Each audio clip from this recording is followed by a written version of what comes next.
Hello, everyone. Welcome back to Tub Takes.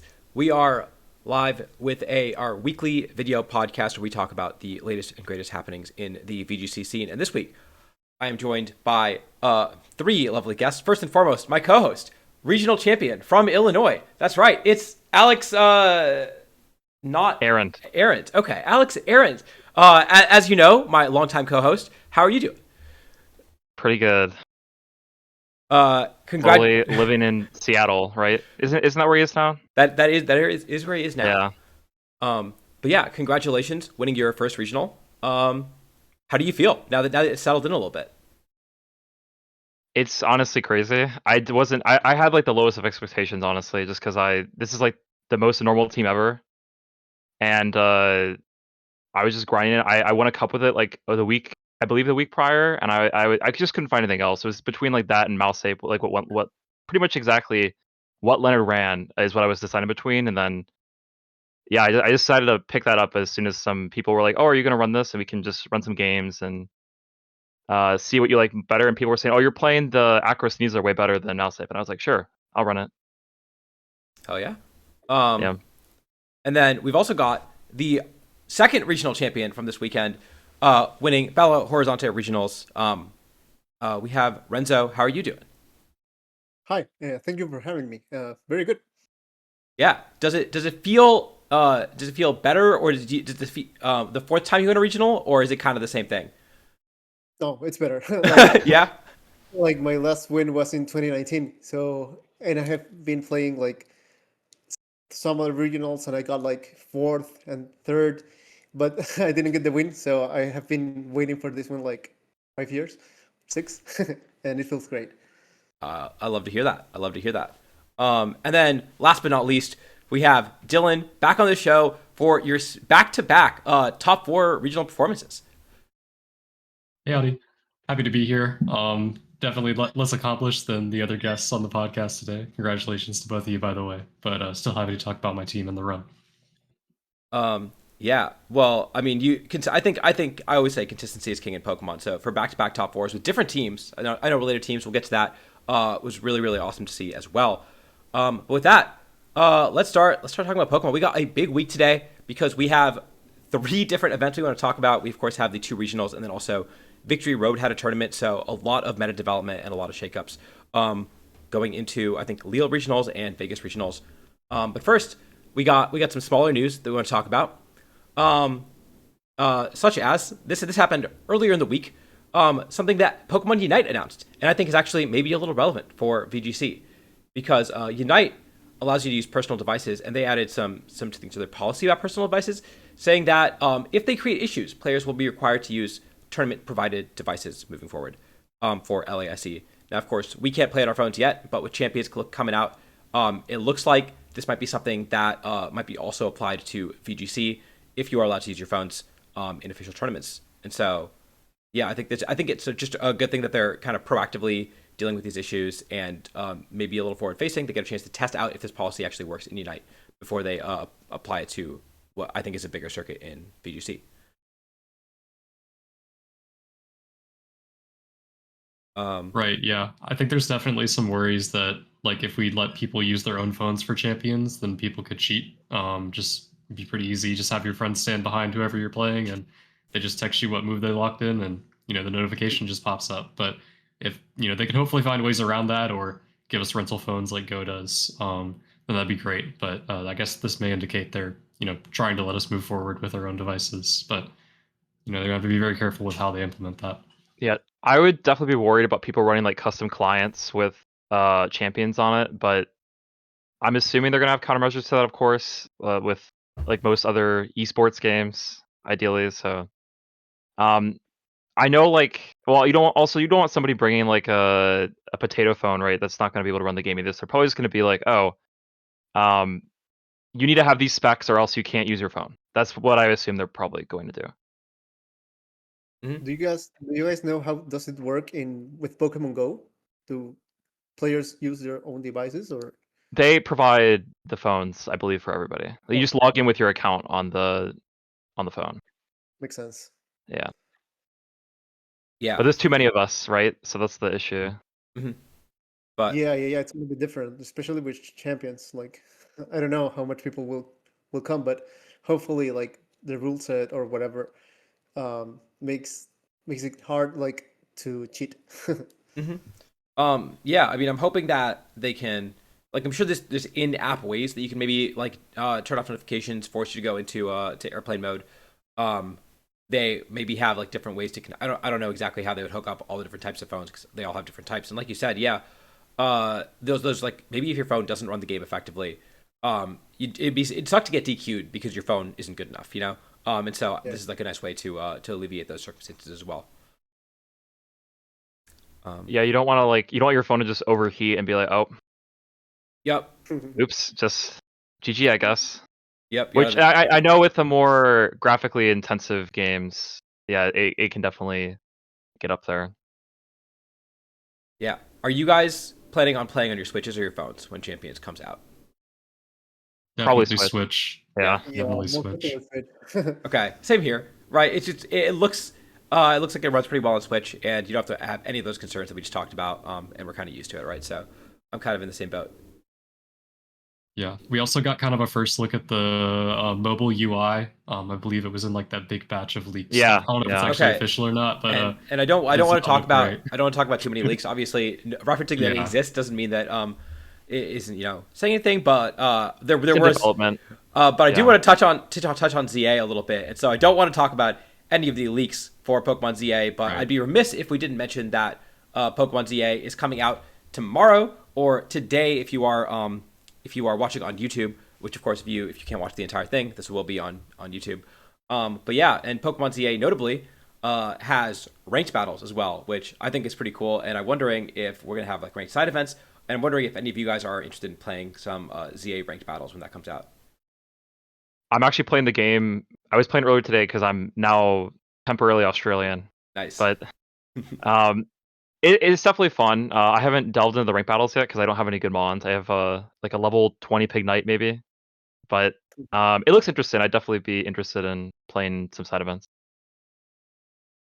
Yeah, same here. I'm gonna play tomorrow.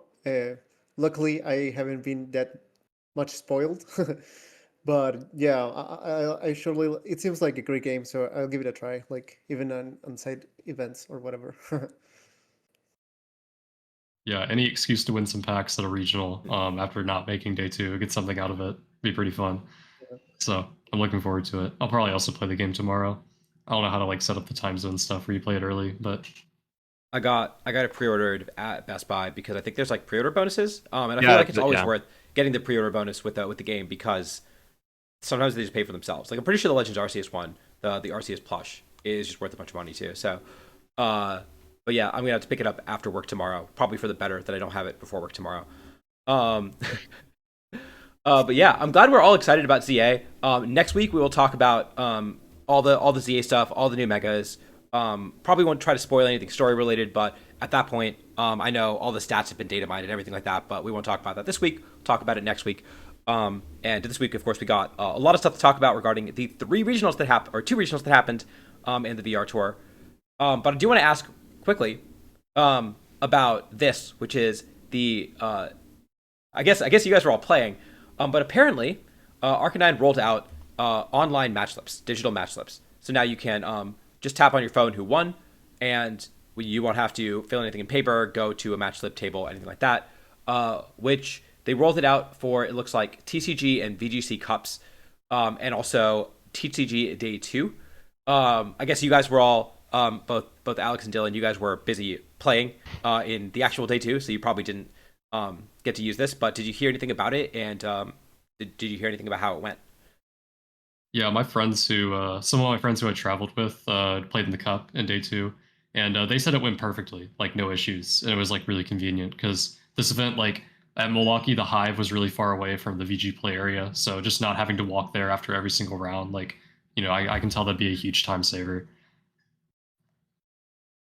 Does it make your opponent confirm like that you won if you It win or? Yeah, Okay. you both have to like say who won, and I think if Okay. there's a discrepancy, it's probably just a judge call thing where they come to your Okay. table, but Gotcha.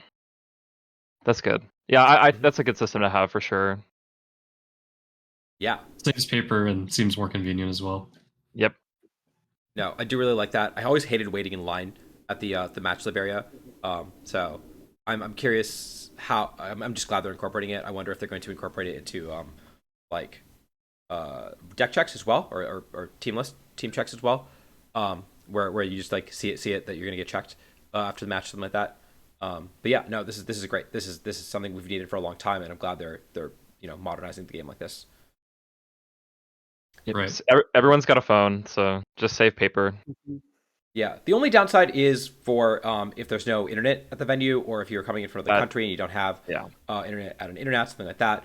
I am a little worried about that, but if they just get us access to Wi-Fi, or even like can't you plug in your phone into the dock and get Wi-Fi? Is that a thing?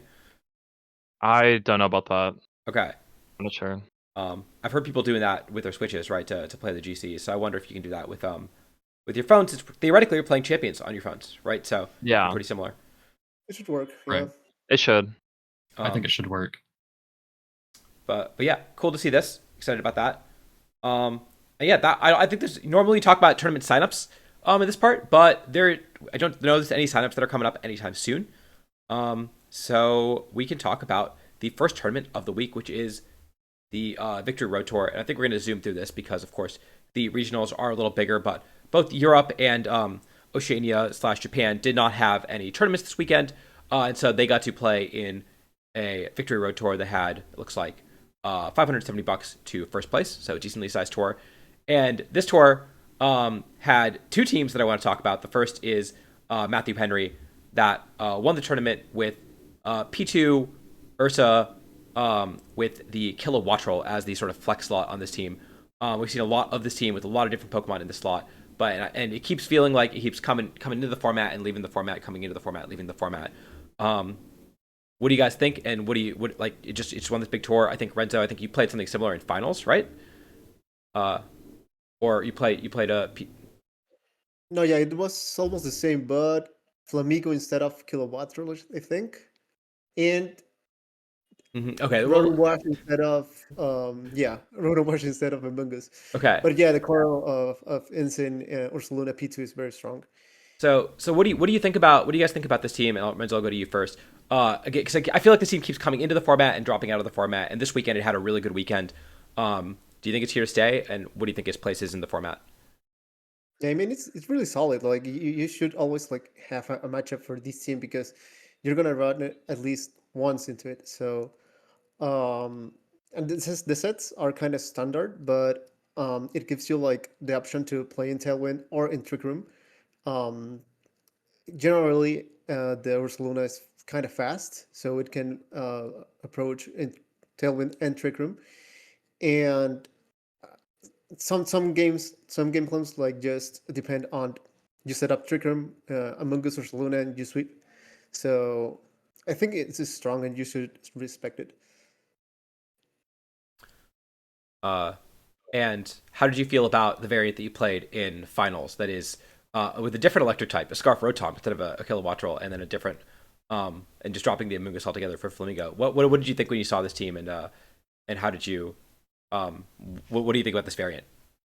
So I think the matchup like it wasn't in my favor by any means. I think it's like kind of good into the standard Lily team, for example. Um, like Ursaluna in Trick Room kind of destroyed the whole team. That's why they needed Inzen. And also, like the version with Kilowatt is kind of hard for me because I just cannot lead Inzen, so I cannot slow down the Ursaluna. And even if the Kilowatt isn't that strong, but I just don't want to activate competitive. And in this version, in Victor's beta team, Flamigo, this other bird, was very tough too because it's good against Insane, against Rilla, against Volca, against Sneasler, Mm-hmm. against all of the team. Even if I had Goldengo, like it hits Goldengo. So Flamigo, like it's not like the most common Pokemon and doesn't seem like the strongest, but I think it's really good actually, and it was a really problematic team because I think I only had like 4 months I could take and in my opponent like really could bring any of the 6 months, but I only could bring four Hmm. in different order maybe, but I was very very limited. Like I like had to prepare for the slow mode with P2 and Ursaluna, and I have to be prepared for the fast mode with Flamigo in the lead. And that's actually what he did, because we played in rounds, and in rounds he approached it with Trick Room, with Ursaluna in the back, like for late game, and in the finals he approached it with Goldengo, which he didn't bring in rounds. Hmm. Like he let Flamigo and Goldengo, and then had Ursaluna in the back, and he had Tailwind, and he had like so many options, and I felt like kind of limited with my 4 months. Hmm. And yeah, I think it's a solid team. The only thing, particularly in this time, that I don't understand very well is Rotom. Like I'm Hmm. not sure like for what matchup it is for, but it's still a very solid team, and it's an interesting selection of months. The Rotom. Yeah. I think it's pretty cool, and I think it's notable. You mentioned this was a hard matchup, and maybe the road Tom wasn't the part that made it hard. But I wanted to point out that Matthew, who won this tournament, not only beat Juanma in the finals, but also beat them in Swiss as well. And so it does seem like everyone's, and of course that being the team very similar to Renzo, what you used, Alex, basically the same team as you used, the team that's everywhere, the team that we're going to be talking about a lot this weekend. But everyone's on Twitter talking about what beats this team, and here it is, Matthew Henry out here out here showing how to beat it in the finals of VR, and yeah, I guess. But real quickly, we're gonna, so obviously second place here was Jay Modry here, winning with Jay Modry. It was Juanma. It was who's Jay Modry? Okay, Yeah. I wasn't sure that was the same person. Okay, yeah, Jay Modry winning, getting second place with the team of the week. And I'm just gonna not talk about this one right now because I want to talk about it when we get to Alex, and Milwaukee. But I don't know. Any other standout teams that you guys want to talk about from the Victory Road Tour? I feel like most of this stuff is stuff we've kind of seen before. Less so Lucas a did. team, but Oh, go ahead. you go ahead, Alex. Um, yeah, Lucas did really well again. I think he won a VR. Like it was Mm-hmm. either last one or the one before. I don't remember. But Yep. I know Primarina Buzz sometimes gives the standard Lele 6 a bit of trouble. That's it's still doing well. It's a variant of what we used to see with like the Dragapult, Kingambit stuff. Blaziken's kind of a mid mon just because of its speed tier, but you got speed boost to fix that, right? So Mm-hmm. um, outside of that, I mean like um, this variants of what we've seen at regionals already. Not a whole lot of crazy stuff to come from this one. I know Marco Silva's team is something that I was caught off guard by. I saw him tweeting like, "Oh, I'm running Sash in DD." I'm like, "What is this?" And he did really well day one, I think, right? But then, yeah, 6-4 is unfortunate. Oh, 6-4. Oh wow, that team is wild. I Yeah, did not see that team. yeah. This Yeah, reminds me of like Reg. this It was like Reg, 2020. yeah, like is 2018 or not 2018. No, sorry, like early Sword and Shield, like with Dusclops. yeah. This is like a Series 4 team or something. Yeah. Yeah. Yeah, it's just an Ursa over the Rhyperior, I Mm-hmm. believe. And no Gmax Venusaur. hmm Thankfully, I don't want Vinelash for a while, please. That was so annoying to deal with. What do you mean? We're getting it. We're gonna get it's dropping right away in Champions. We're gonna start with Um, Dynamax. Yeah. please no. Dynamax and Megas. That's what's happening. Mhm. No, that team is cool. I didn't see that. Um, Yeah. we did see. Less so like a Oh, sorry, less so like a trend. I just want to point out Tyranitar made up 11% of the field in day one. It had a 0% conversion rate. There were no sands in day two. Oh, no, yeah, that's that's right. crazy. That It's a funny metagame trend that we noticed. he needs weakness policy and Dynamax back. Hmm. Yeah. With Bulldoze, I think, or Brick Break, Yeah. both clubs. Oh yeah, off Clops, yeah. um, but yeah, I any other VR tour things we want to talk about? Again, I feel like most of the stuff is stuff we've seen before. I think most of it, yes. Yep. All right. Right. Well, I let's think talk. one Oh, go sorry, ahead. one more team though. Top Absolutely. eight. with the I don't know, that was just a cool team that stood out to me. The terrifying Mirror Herb Salamence with Brick Break.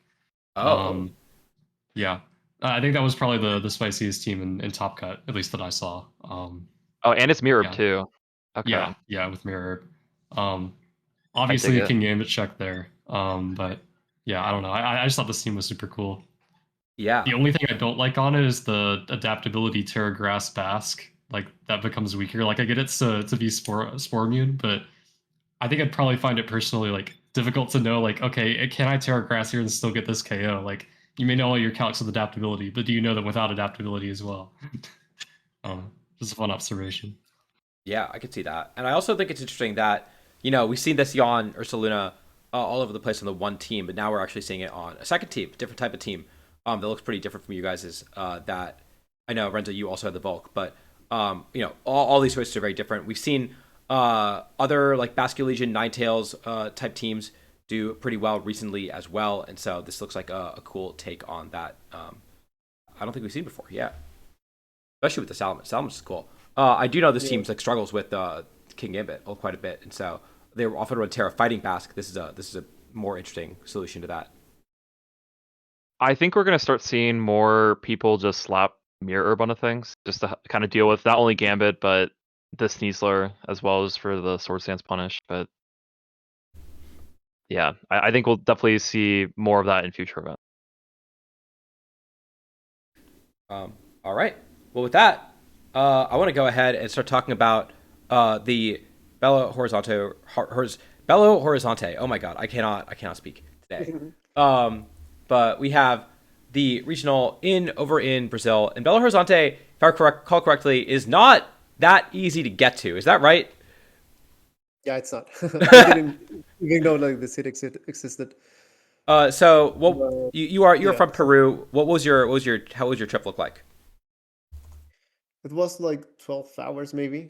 It doesn't seem like that far, but it is. And it's the first time that like I look up at the map. So yeah, I had to go to Brasilia, which is just over there. Lima, Brasilia, and Brasilia, Belo Horizonte. That was the route, and it was like 6 hours, 6 hours in Hmm. total, 12 hours. On a flight or on Yeah. a you get your flight there? Oh yeah, in the Okay. flight. I think I heard Kenneth Gamboa said he flew to like Rio or flew to Sao Paulo and took a bus. Um Yeah, which yeah, he had a crazy route.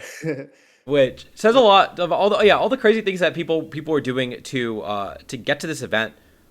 Because it ended up being surprisingly large. I thought it might be small, but 185 people is a pretty good, decent size for something that is that hard to get to. And a lot of really really good names, and of course you ended up on top. So yeah, tell me a little bit about how you chose your team. You got a little bit of a different variant on the team that we've been seeing everywhere this weekend. And yeah, tell me a little bit about your experience in Brazil. Okay, first about the team, like I tried many things. Like obviously the most standard first. I also tried like the Peter Luna team. I tried the Sand team with T-Tar, Chomp, and Kilowattrel. And well, I like my main idea was to try to counter like Lela's team because I thought that and Rain because I heard that in Brazil many people play Rain, so those were like the main cores I wanted to not counter, but at least have a good matchup. And um, I tried like this 6 months and other two with many variations. Like I tried Basculegion instead of Sneasler. And I tried to put in like King Gambit. Like I thought like Ninetales Insane King Gambit was a nice core too. Like I thought like King Gambit was is I think is I still think that it's in a good moment. And I finished up with this because this six particularly, like, I think I have at least a decent matchup against Lelis six, specifically against this six, especially like um, it's just like Volca instead of Goldengo, but also I'm running Taunt on Insane instead of Flare Blitz. That's mainly because of like many P2 or Among Us, but specifically it was like for John on Ursaluna. Because if I taunted, like, it doesn't bother my Volcarona. And Volcarona is key in that matchup. Like, it's good against everything, barring Sneasler, maybe. But I have double fake out and I have intimidate.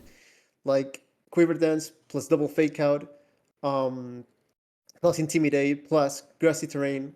Like, if I set up Volca like to +3 or whatever, or even +2, like, I think I just win the match. And can just protect and switch and fake out, or bluff the protect and bring my other protect and just play around it. And the grassy terrain, like, it's good for healing too. And I played it like with my double fake out plus in plus ball cup. For example, Insim plus Volcarona in the lead, for example, and Rila Sneasler in the back, because Sneasler, like, for the in game, is very good. Like, in the mirror, it helps against Ensign, against Rillaboom, against the other Sneasler, which is like the main problem. And it just felt good. Like, versus, like, in practice, I won every game versus Lela's team. Um, and versus Rain, it was solid too, because I had like the path with Volcarona, like Quiver Dance, and in Snow, it's decently good. I also like have the same Intimidate and Rillaboom for Basculidium, which is the main problem for Volca and for Ursaluna. And yep, I could also play with Ursaluna like in slow mode with John and whatever, because I have Ninetales. And yeah, that's mainly it. Well, the thing is, I didn't really like face many Lele teams. I think just once versus Juanfi Salerno, in round 6 maybe. But all the other matches is like I practice a lot, but mainly like versus those two cores. Hmm. And obviously, I knew how to play like other main cores, but I faced some weird teams, and I had to improvise a bit. And I think it still was a good call, because with many other matchups, I just like played the same, like double fake out and quiver dance and whatever. But uh, like, I thought I would have like an easier run, but I didn't. And yeah, I played like two reigns maybe, but the other were like other kind of teams. Hmm. And what else can I say? Did you have any like real standout matches that you wanted to talk about? Um, well, versus Victor Vieira, which I faced in rounds and in finals. Hmm. Like I said, I didn't think like it was like the best matchup. Like, I had a plan. It wasn't like the best plan, but it worked out. Like, I had to play very, very, very good. Like, I have to predict a lot. And for example, in practice, I didn't bring Ninetales to this matchup, but in the tournament, I did. Um, I still had trouble. Like, I had to stall out Trick Room like in rounds. And one thing that was key is that his Ursaluna was slower than my Ninetales, even in Tailwind. So it wasn't that fast. Um, so yeah, Ninetales help a lot here. And the other one was versus Juanfi. Like, I faced him in round 7, as I see. Yeah. And that was like my only like I had this much of like I knew like every turn. I knew what to do in every turn. He's an excellent player, and he did like the best he could. But I mean, he just like put it more difficult than any other guy in practice. But I knew what to do, and the team helped a lot. So, and well, also like in my top 16 match, which was for Top Cut, I thought like hard trick room in general, like, it's very hard. Like, for Leila's team and for my team, like with Goldengo, it's a bit easier actually, because Polka doesn't. I don't think it comes like, you just like set up trick room and eruption and in common like trick room teams Ursaluna Torkoal. and it just destroys balance. Even though I have like double fake out. But this team, like it was like yeah, it has like a part of hard trick room, but it also has this weird mode with Armarouge and Annihilate and Dragapult, which are very fast, like the three of them. Um, and I genuinely didn't know what to do. And I didn't have like time to prepare this matchup. Like it was all very fast. And I just had like to play my best and do some weird leads that I didn't have in practice. I didn't do, and it was a very hard matchup. I don't know how to win this one. Yeah, sounds like a pretty fun run. Uh, and really really impressive. Like I said, I did not think that many people would show up. And if you look through the rest of the top cut, the rest of the standings, there's a lot of really really good players here. I think Victor, who got second place, I think did he win a special event last year, or did he? I know he top cut a couple of them, right? Yeah, he got second, and he has like three day twos in a row, like Mm-hmm. in worlds. Like not many Latin players make day two, so Yeah. it's easy to remember. But he's very like consistent in lately. Mm-hmm. Yeah. Also, Kenneth has also great results. He won like the Travel Award last season. Yep. Um, well, this matchup was also kind of not easy, but I didn't know what to do. Like I have the matchup prepared, and well, Volca was the most important one here too. Mm-hmm. Kenneth also, I think, got top 8 at LAIC last year. Um, Yeah, but I don't think he used the team, right? I think this is the team that this is the team that Victor used to get second at LAIC, um, but Kenneth had like a really wild take, so it's interesting to see that he's kind of pivoted to a more standard looking team. hmm then well, there's Agati, which is always Mm-hmm. great. I didn't face him, fortunately. But And he also has a cool team. We have not seen a lot of Dragapult recently, but yeah, using the Choice Specs Dragapult, not something that I've actually seen basically in all this format. yeah. And he has, I think like it's Grassy Seed Volca, it's something we should explore a bit more. He played it like really balancy with real Insane and Among Us. And well, as I said, I think King Gambit is in a very good position right now. And it's a cool team. I think it's his style, and he's always obviously like very good. Dylan, Alex, what do you guys think about this team? I think the double Terra Fairy Blast is pretty funny. Like I we really want fairy types in this format, but they your best option is just to have a not fairy type that's terrestrializing, like Terra Blast. yeah, I saw this and I'm like, Specs Pult in the Big 25 is crazy, but I get it. It's cool. Um, like I said before, I think King Gambit does. I agree. With you guys that King Gambit is pretty good into the meta right now. So, not necessarily with Amoonguss. I think like Electabuzz is definitely a bit more annoying for the more common teams, but yeah, Gambit Pulse balance is always going to be a thing. So I can see why Gotti did so well. Mm-hmm. Especially with I know when Dragapult is high in usage, you just play speed ties. It's just really frustrating.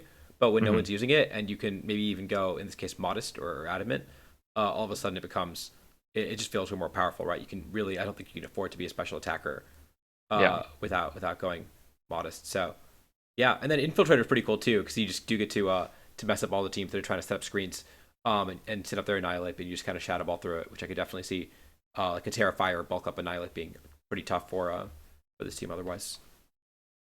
Yeah, and if not, you can always U-turn. Mm-hmm. Okay, gonna close out some of these. Um, but let's see. What are some of the other teams we could talk about from here? Sebastian Lobos, getting second place with. I feel like I might have seen this team before, but I don't know from where, and it definitely has some very It interesting item is. It's choices. the Gomez Rios team from LASC, Mm-hmm. but I without think, Buzz. I think there's no. Oh, actually, no. It's there's Sash Ursaluna now, or maybe I'm recalling the the wrong person. But Yeah, yeah. I faced him. He destroyed me in rounds, but I could beat him in Top Cut. Like Ape is especially Terrifier with Taunt and Final Gambit. It's kind of hard for my team. I Like think Vulcan is slower, and he has Ensign, and so Snizzler doesn't KO it. Like, yeah, it was this was a very hard matchup too. I remembered who used this initially. I think it was Sanvi who won like a limitless tournament a while ago with this, and it was I think it was him. But um, originally, I think people were using like the Kochian Ape with like E-Buzz over Ursaluna, and then Mm-hmm. they had the rest of the core. But it can definitely be pretty dangerous if you're not prepared for it, and it's really hard to take down Ursaluna and Dragonite, especially with the Sash plus multiscale. Yeah, this is fairly similar to the Eric Rios team from LASE for sure. Definitely looks inspired by it. Yeah, didn't notice. Um, but yeah, that team is really cool. Again, it's keep. I just I got into the argument on Twitter. People were saying that Reg H was boring, and I saw Alex retweeted my tweet, so I know he saw it. Um, but I was just like, man, we can't. People are just like, oh, it's all one team, and I know this one team is doing really well this weekend, but I just can't get over like how diverse this format is and how many cool like Pokemon are doing well. We see a Rotom in finals, Flamigo. We see like different types of Basculegion. I know that we see a lot of the same like there's a lot of Instant, there's a lot of Caesar, there's a lot of Goldengo, Archuludon, whatever. But like every single one of these teams looks different, and I just and there's so many like cool Pokemon that you wouldn't otherwise see. And so I don't know. I kind of want to talk about all of them, even though they're all like a lot of these have like a lot of common Pokemon, but they all do look like pretty unique, pretty different, and they all have different playstyles. And this team is also one that is not something that I've really seen before. I've seen like teams like this with Grimmsnarl and Volcarona, but no real setup options, which is kind of interesting for a screens team with redirection. I experimented with it. Oh, go ahead. No, you're good. Oh, I was gonna say I think Paul Chua might have been on this, or something very similar at least. I know Joey played him at Milwaukee. That arch was just very, very hard to kill. Terra Water especially. I feel like that's not like the most common Terra type on that guy. No rain, but still just here to click Electro Shot if they bring Pelipper against you. I don't know. It's really cool. We haven't seen like screens like really pop off in a while, unless like you count Aurora Veil, Ninetales. But Grimmsnarl definitely not having the showing that it did in like say the start of Reg Eye. I definitely considered something similar to this for Milwaukee, but the one thing I didn't like about the screen stuff, especially specifically like with this 6 Pokemon, was the lack of just like immediate offense that wasn't so slow. Like I think Dingo and Ursa, of course, are like really powerful with the specs and Life Orb, but just if anything faster than you wants to attack you and knock you out, like it's just very hard to stop it from doing that. I mean, you have screens, but screens are only going to do so much. Mm-hmm. And T Wave. And T Wave, but I'd rather not rely upon T Wave. That's Yeah, Yellow Magic is not very fun to click sometimes. Yeah, glad we're still discovering new ways to cheese people Mm-hmm. in Reg H. Yeah, I mean, that being said, we're looking at a format where Sneasler is not going down in usage, but a lot of the Sneasler are not running Dire Claw, and I feel like that was a big part of Grimmsnarl's problem. Was okay, maybe you get one screen up, but then you get Dire Claw, and if you don't click Reflect, then you might just die. If you do click Reflect, then you might 50% of the time you just get statused. And so now, if you're running into more of these acrobatic Sneaslers, maybe all of a sudden Grimmsnarl is a little more viable. I don't know. It's just an interesting thought. I agree with that. My only issue is that Dango still exists. Yeah, So that's the if we can just like delete Dango from the game, I think Grimstar would like rise like 20 places in usage. that's true. And this team does have the Volk and the Ursaluna to help with that, but Hmm. no, I can definitely see that being a big issue for Grimmsnarl. Um, all right, and so I think moving on from there, Pedro's team is something we have seen before. I feel like have we? Again, I feel like I've seen these 6 Pokemon together, oh, but yeah. some of these sets are a little different. There was a European regional. I think this is something similar. Well, but they had a Sneasler. Oh, it's Oh, triple I think. Oh, choice. yeah. I just saw like Yeah. Dragonite is not like his skill shot. It's choice mate. Interesting. I was Yeah. thinking about like Chopas and Marcus Dion team, like with Specs Dengo and Pesculigian and Mousehold and Knight, but they are totally different sets. So I guess it works differently. Like Pesculigian is Scarf instead of Sash, and Dragonite is Choice Band instead of Lovely Dice. Mm-hmm. Yeah. The Which I last don't three are know. definitely taking like inspiration from Chuppa's team from Yeah, Pittsburgh. The Choice Band D Knight and the Specs Gold. I don't know if it's the same bulky set or not, but then also specifically the Terra Poison Helmet Mousehold. But Yeah. definitely a really cool take on it. Mm-hmm. yeah. Faint seems good on this team. I the band Dragonite I feel like is really what feels out of place here, but especially when you already have the household. But yeah, it's a cool take, and I do have one revelation that I had when I was looking through this is that Pedro H. Soares faced another Pedro Soares in round 2 of this tournament, which I thought was pretty funny. So, Uh, ooh, so okay. Another Daniel Reyes Yeah. incident. right. Well, I mean, it's first middle name, but they also have first letter F in their last name too. So almost the same initials too. Yeah. Uh, I thought that was funny. So moving on from there, I guess Fabio running Rain, but we see this is a the which Italian player was this who used this? Uh, It's on my tongue. I know this saw play at Frankfurt Regionals. I'm gonna have to pull it up. I know It's James okay. Evans ran the 6. Did James That's all I Evans use know. it? Okay. Yeah. Yeah, he did. Okay. I don't remember I where think this team came from, the but original build it was a Japanese player, I think. was it? And yeah, Yeah. I'm pretty sure Cybertron used it at Monterey That's as who well, but used it it. was a Sylvis Bear at the time. But then Hmm. James Evans switched it to Ensign Yeah, with the AV. that's where. Okay, I was thinking of Cybertron using it at Monterey. The first time I really saw this team, but it's been doing really well. As you said, James Evans doing well with it, and now Fabio cutting top cut as well, with a couple of different variants of it. But again, I just this is cool. This is when you look at it and you're like, yeah, it's a rain team, but like it really is it's like fundamentally different from rain teams because rain is like optional. Where the Basket Legion and the Archaludon both operate so effectively without rain, and so you don't have to bring the Pelipper. I think this team is super cool, and so I'm glad that people are continuing to innovate on the concept and to keep trying it out. I'll always be a fan of Sash Bass. Yeah, It's it's such a great. good it's such a good end game. Mm-hmm. Yeah, the terrifying set. I think the Terra Fighting Blast Goldingo is also super novel. Um, One of my friends, Riley, he brought this to Milwaukee though, and you pretty much have to go modest on these.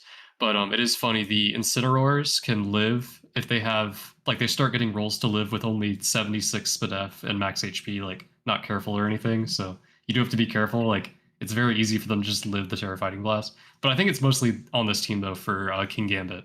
King Gambit matchup's pretty rough otherwise. Mm-hmm. Yeah, that's right.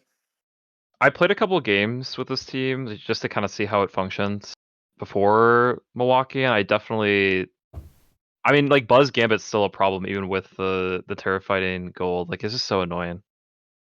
Just depends on the item too, but yeah, it can like Wims is not doing enough damage from what I could tell to be able to like get rid of the well, obviously a fake tears, right? But um dealing with the Gambit itself is it can be a challenge sometimes, but it's definitely a lot more playable with the Terrifighting Blast.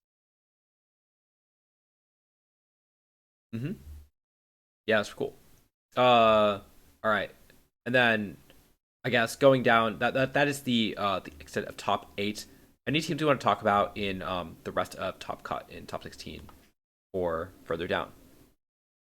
Let's see. With some Espathra. We It's did. interesting. Where is the Espathra? Where's It's Lorenzo Tenetti, I think. 32. Yeah. Okay. Some more of It's that. I like to see some more innovation on this. I'm surprised that we haven't seen any more Espathra. Hmm. Yeah, I feel like the teams hasn't changed very much since Davide Hmm. and a couple other people really brought it out. But I do think that I think the Indeedee Sneasler combination just has so many different ways you can play it, and I'm Right. surprised we haven't seen more people just experimenting with that in general since it was so common at the towards the middle of Regulation H last year. I'm surprised. I'm looking down a little further, and I'm surprised that we haven't seen much of Vivillon lately. I remember there was like a little phase last time we had Reg H where Yeah. there was like Vivillon P2 balance was kind Mm-hmm. of a Like, thing. yeah. Yeah, Uh, I kind of think that we decided the kilowatt roll and the either kilowatt roll or Flamingo seem mhm, to be just be the preferred choices, right? They both right. seem to be doing a Yeah. little better. There are. I mean, I guess some people run friend guard sometimes instead of compound eyes, but just have it. I mean, yeah, it's just pick your flavor of line type and go from there. Is how that archetypes evolved a little bit, but Hmm. I'm definitely a fan of the friend guard sets that people sometimes run. Yeah. And so just to clarify, this was a top 11 cut, right? Yeah. Yeah. Top 11. And so a few people did get to bubble into top 16 this time. Uh, but yeah, I don't know. I think that I'm always interested in like the Dozo teams that do well. But I don't know. I feel like with when it's pretty ballsy to bring Dozo to a regional when the previous regional was won by Haste Dragonite. Yeah. But I don't know how common that was, and that's like the one thing that I'm always concerned about because the rest of the team does seem like a pretty standard-ish Dozo team. This reminds me of like a Reg A team from like what Luca Paz used. Yeah, I think this is entirely reggae legal, right? It just is. All the I think yeah. Yeah. Yeah, it is. oh man, Well, actually, technically not because it's Stellar Tatsugiri. right. Well, they But picked up some new outside of territories that, from yeah, the latest DLC, and that's it.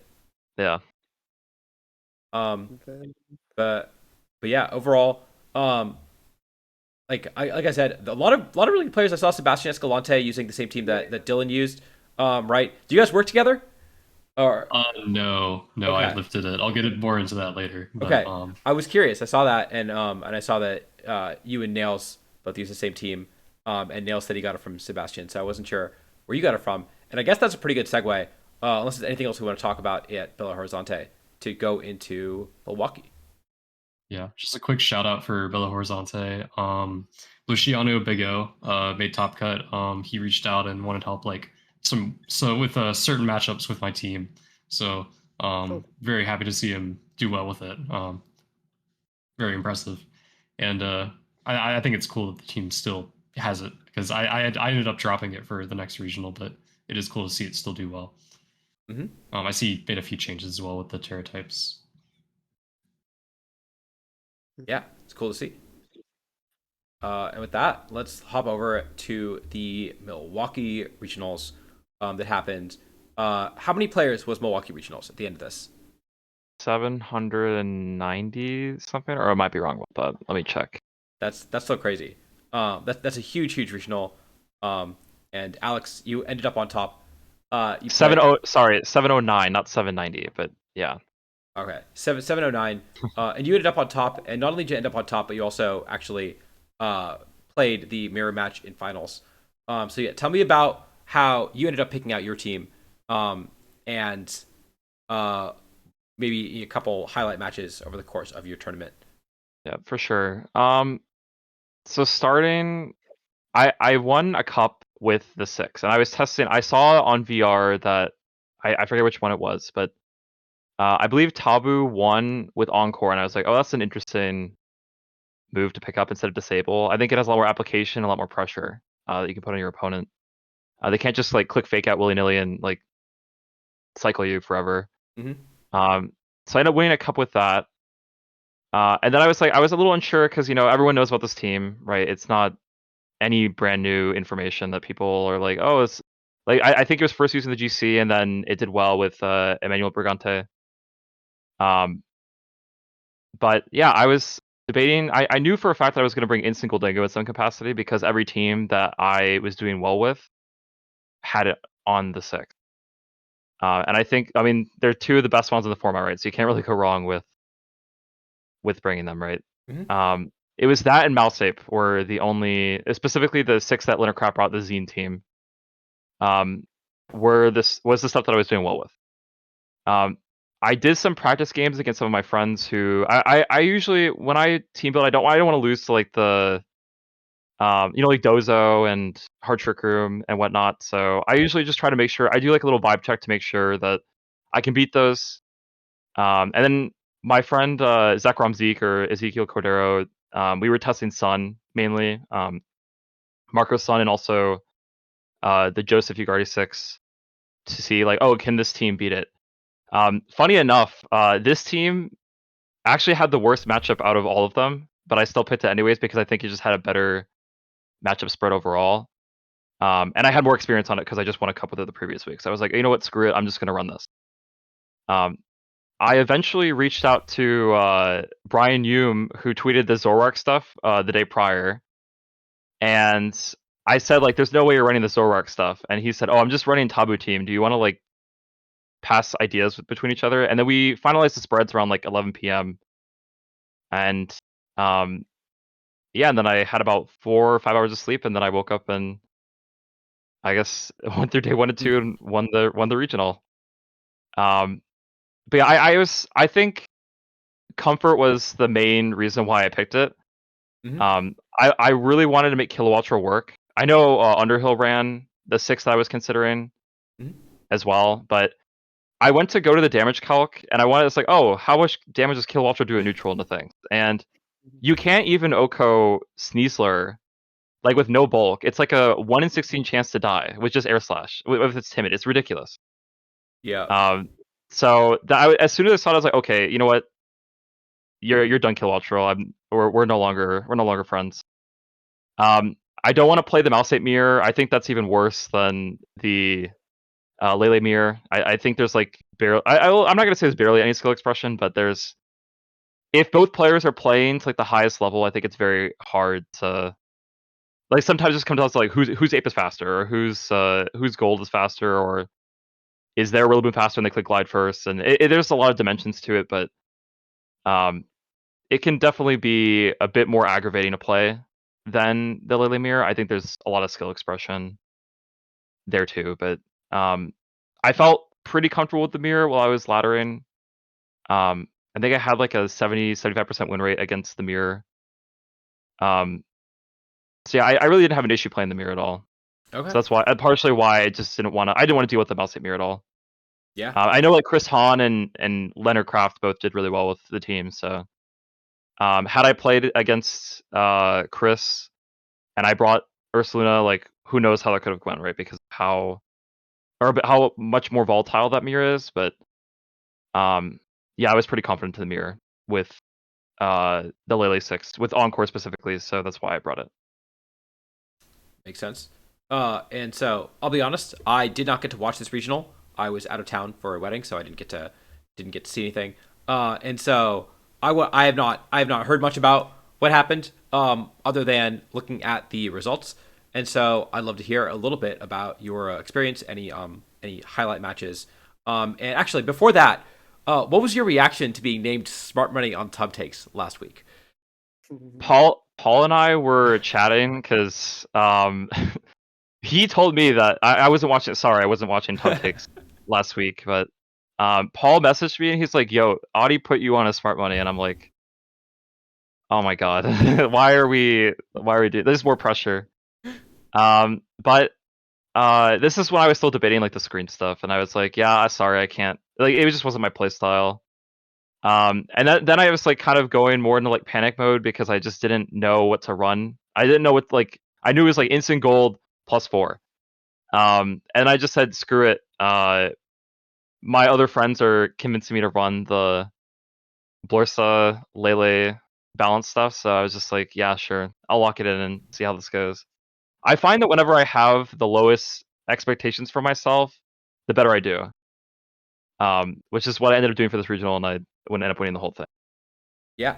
So Um, give me a couple highlight matches from yeah, yeah, your yeah. run.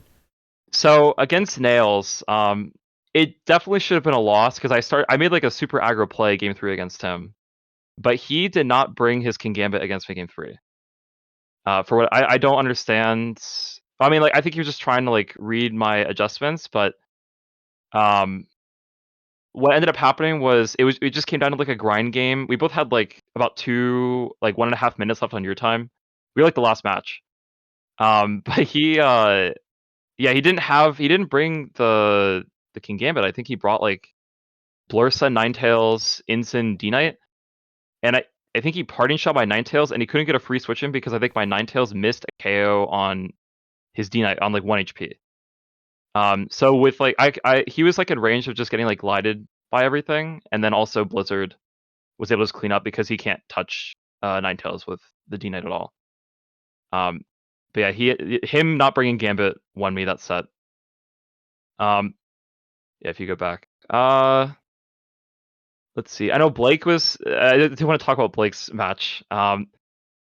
This was interesting because Terra Flying AV Gambit is kind of, in theory, it's a nightmare because you don't really have a good way to hit it. If they Terra, right? You can Blood Moon them, you can Blizzard them, but AV Gambit's like really chunky. Like you can't really deal with it immediately. Like you have to encore them into something ideally, and like maybe kill the partners. Mm-hmm. Game 1, I just wasn't. I knew he was gonna go for like for rig instant stuff, but I just sequenced wrong and just didn't play it correctly. Game 2, he went for more of the Bass stuff, but then I was okay with that. And I just like Blood Moon him after he like wave crashed something, and he just kind of died. And then game 3, unfortunately, he flip turned and I went Icy Wind on a King Gambit switch in. And I don't think I need to say why that's bad, but yeah, it was just kind of GG from there. I didn't have enough resources to deal with Basque, and he preserved it really well. So props to Blake for playing that matchup really well. But this is like a good example of a team that would be quite good into Lele's. Just in general, like AV Gambit can be a bit of a problem. And Yeah, Farig was kind of scary too, because I want to be able to glide things like Basque Legion, but I can't. right. Right. I could see the double fake out Sneasler team being weak to Choreograph as well. And in fact, Yes. again, everyone on Twitter was like, we can't figure out how to beat this team, or and stuff like that. And I was like, okay, well, the first thing you got to do is you gotta go and you gotta see who did Alex lose to, who did Lorsi lose to, go through their schedules and kind of figure out, and then and look, and so I looked at this team and it's like, yeah, I could totally see that the Choreograph and the King Gambit, and especially those two together, could be a really challenging matchup, and maybe that's something that we should see more people using moving forward. Funny enough, this looks like a team that maybe like Wolf would run, because I know he loves the he loves the Hyper Voice Protect Frig set. So that's what I was thinking when I saw this for the first time. But yeah, I definitely expect to see more of this going forward if people want to beat the team that I use. Yeah. And then, like I said, I also went through and looked at what Lorsi lost and to, and he lost to you twice. I didn't realize that. Was that it? No, he had one other loss. All So right. Okay. that, I guess. I'm looking right now. Oh, it was Riley. Oh, he Yeah. lost to Riley. Fair enough. Who also top cut this tour. But yeah, how is that matchup in Swiss? I guess you were already locked into cut at that point, and then how was the rematch? We played on stream for the win actually with Lorse. So I beat him twice on stream, but I was unaware that he was Modest Dingo going into the set. I just assumed that he was timid because that's what I always did whenever I was laddering. So I think I like popped off game 3 because I thought I won a speed tie, and it didn't even exist. Which yeah, afterwards people were like, "Oh, why did you pop off? Like you were guaranteed to hit it first." I was like, "Oh, oops." But it's interesting. There's a lot of bluffing that goes into the mirror.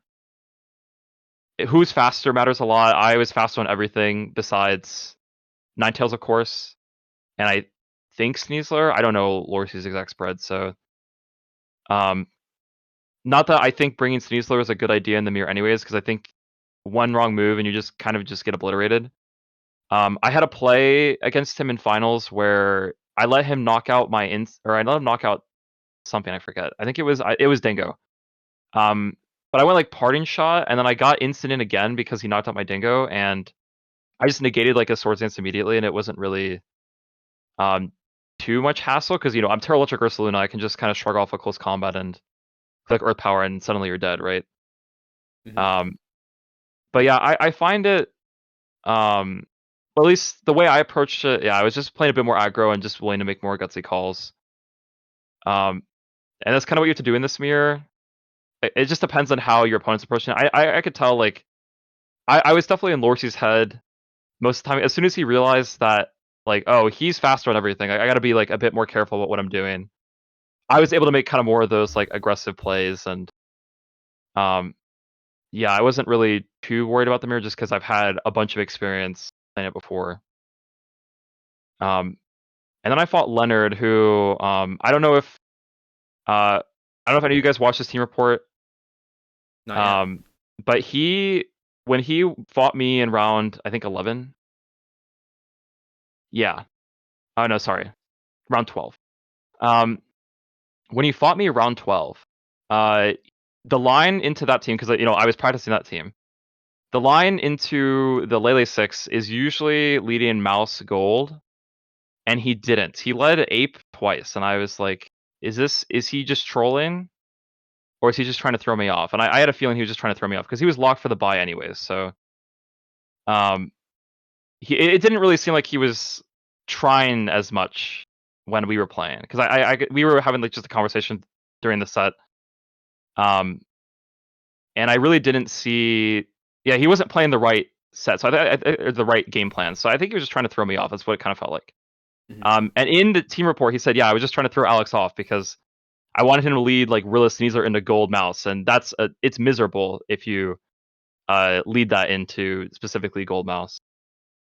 Um, Unfortunately for him, it didn't work, and I did get a crit against him game 3, which helped me a lot. But um, yeah, that was a matchup that I definitely was a little bit worried about, just because of how annoying the gold mouse lead was into me. Yeah. And I guess the last question is, you got to play Wolf in top 8. You knocked out him. What was that like? How did that go down for you? I had Keanu Inosanto play some sets into me. I knew for a fact that and Wolf played this exact matchup earlier in Swiss. I think it was against Dorian Kang, um, who was using I don't know what variant he was on. I think he was running Aurora Veil, but no Terragron Terra Blast, and then everything else is the same. Yeah. He kind of demolished Dorian. I didn't really see. Like, I was a little scared at first, right? Because it's like, oh well, if I have to play him later, do I have a bad matchup? Like, I'm not sure because I've never really prepped into Zoroark. Mhm. Um, I knew that leading Rillaboom was definitely going to be the right answer into him because it pressures the Blursa to Terra. That means like Gold doesn't Terra later, and I can just one shot it with Shadow Ball. Um, what my game plan always was just to lead Rilla Gold. I think we made a game plan where like I could lead Ursaluna if he was going to lead Ensign, but he never did. He brought it once and it was in the back game 3, but I didn't really have an issue with it outside of like him copying my defense boost with Mirror, which again, I think we'll definitely see a lot more of the Mirror Herb stuff going forward just to help deal with Sneasler. But um, yeah, but the game plan basically was have Sneasler in the back to deal with the Ursaluna. I think I low rolled close combat against him the first time I clicked it, but I doubled the slot, so everything's fine. But um, yeah, I kind of figured like I need to pop the disguise, like pop Sash. I could just deal with it later, either with Sneasler or with Golden Go or just any other mon that can hit it. And get the Ursula to where it can only like just click one attack, so I don't really have to worry about it. Just spamming Hyper Voice or Blood Moon or Earth Power. That was my game plan to him, and the crit I got against Wolf game 3 made things a lot easier. I don't think if he didn't get crit, I think he made a very greedy play because I thought he was going to adjust to me switching out instead of clicking fake out because that's how I lost the previous game. But I decided that he's probably going to expect me to do that, so I'm going to click fake out again and see what happens. And he just decided to Terra Normal and Blood Moon me, and I clicked fake out, make it rain, and it made my life really easy. My Golden Go was very nice to me in day 2, but yeah, and then I just played to the 100% win condition, and that was all she wrote. But um, yeah, that matchup is not easy. Zoroark is definitely a problem if I can't get those first turns right, and that's kind of what I noticed was that the matchup was either decided on turn 1 or like it came down to like a 50-50 on the last turn is what me and Keanu kind of discovered. But um, I knew from stream that he wasn't running any bulk on Ursa, which definitely helped a lot. Yeah. Well, so likely, like we mentioned multiple times, your team had a crazy run this weekend. You won the regional with it. Lorsi got second at the regional with it. It got second in BR. Renzo, you took a similar type of team. You swapped out one of the Pokemon, and won your regional as well. And again, everyone on Twitter is just like, I literally, because after I tweeted out the saying this team is beatable, so many people are just asking me, what beats this team? What beats this team? Everyone's asking me, how do I beat your team? So I got to ask you guys, how do you beat your team? What is it weak to? I like I said before, like Terraflying King Gambit is kind of annoying. The main issue is that like the counters that they're the counters that beat this. You have to be careful because like you still got to worry about everybody else, right? Like not everybody's going to queue up this team. I'm curious. I think Mouse Labs would tell us like how many people brought the 6. Because I think they show like you can organize by. Yeah, I can pull that up. That would be great. I'm curious to see how many people brought it. Volk it can definitely be kind of annoying, like what Renzo was using. I know like Ursaluna regular can be kind of annoying, like with the Kill Ultra stuff. Just able to like blow holes through the entire team, but it's still like it's still winnable because most Ursalunas are going to EV to live the facade anyways. You just need to be careful about clicking Tail Electric. What is it? 4% of people are running the team. 4%. That's how many people? 30 people. 30 people. Okay, so 34% out of the whole tournament. Is that worth? Is that worth trying to counter? I guess is the question, right? And that's I don't think there's that many people who are queuing this just because they know that it's been on the radar, right? Yeah. Well, that's the tricky part is that, you see this team doing really well, you have to commit more resources to beating it most likely. But then if everyone kind of decides the same thing and it is counter targeted down a little bit, then maybe all of a sudden those resources aren't worth it. And it's this constant like, and again, I think that's part of what we're talking about with P2 Ursa as well is it's just a very resilient team. It's very balanced. It's if you don't have adequate checks to it, you're going to lose to it. And so we keep seeing it, kind of have the cyclical up and down throughout as we've gone through this metagame for the last 5 months now. Yeah, Renzo, what do you think about the teams that maybe this team struggles with, and then also, do you think it's here to stay? Yeah, well, yeah, I think it's here to stay, but not that for too long. Even though, like, I think people are gonna try to find ways to beat it, like in the short period, but I don't think it's gonna disappear. But um, I think even until LAAC, it's a team you obviously have to have on the radar. Like you should obviously have a game plan against it. Like not necessarily like counter it, but have tools against it. Mm-hmm. And well, I agree on King Gambit. I think it's very good, especially with AV and Terraflying. I think priority block like Fairy Giraffe is good too, and I think also like hard trick room teams or like P2 or Soluna teams are also very good against this. And that's mainly it, I think. All Do you right. want to play Hard Trick Room? Sorry, go ahead. No, you go. All right, okay. Do you want to play Hard Trick Room for 16 rounds? Is No, the no unless way. if your name is Brian Collins, yeah, if your name's not Brian Collins, I don't think you can do that, or anyone can Yeah, really. like especially hard trick room with Fairy Giraffe, for example. Like, I mean, the way that I face hard trick room is like with double fake out, but if they have the giraffe, I just lose. Like usually like hard trigger teams like manage to get trigger so I Mm-hmm. just have to stall it, but I cannot stall it with for giraffe and choice spec Torkoal. There was someone on ladder when I was prepping for this that had like Sap Sipper for egg and Indeedee with expanding force, and I was testing a couple different things at the time, but also team that I won with. It just felt like really hard if I didn't have terrain. It just felt really hard to remove. Like I like with just the Moongus like balance, like the P2 stuff.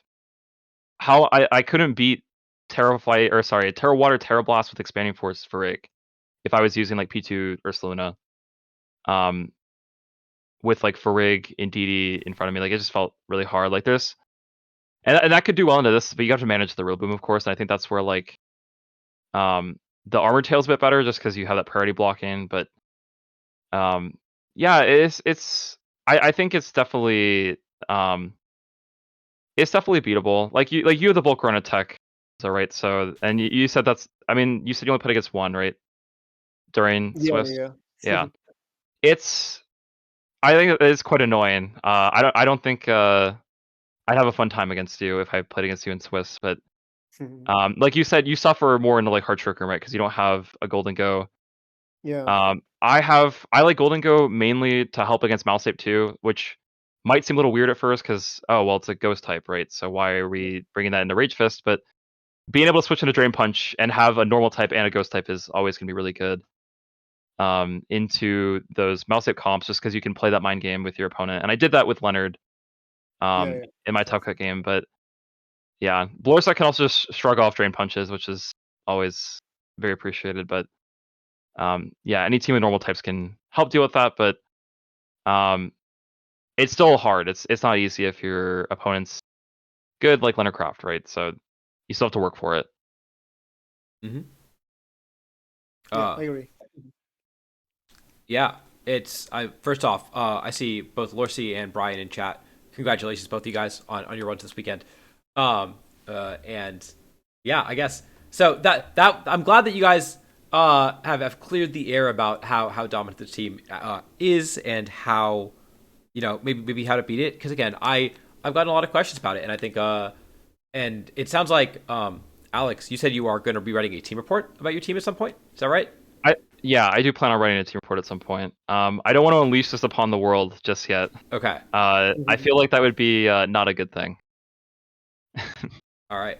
Well, I'm looking forward to that, to hearing about that.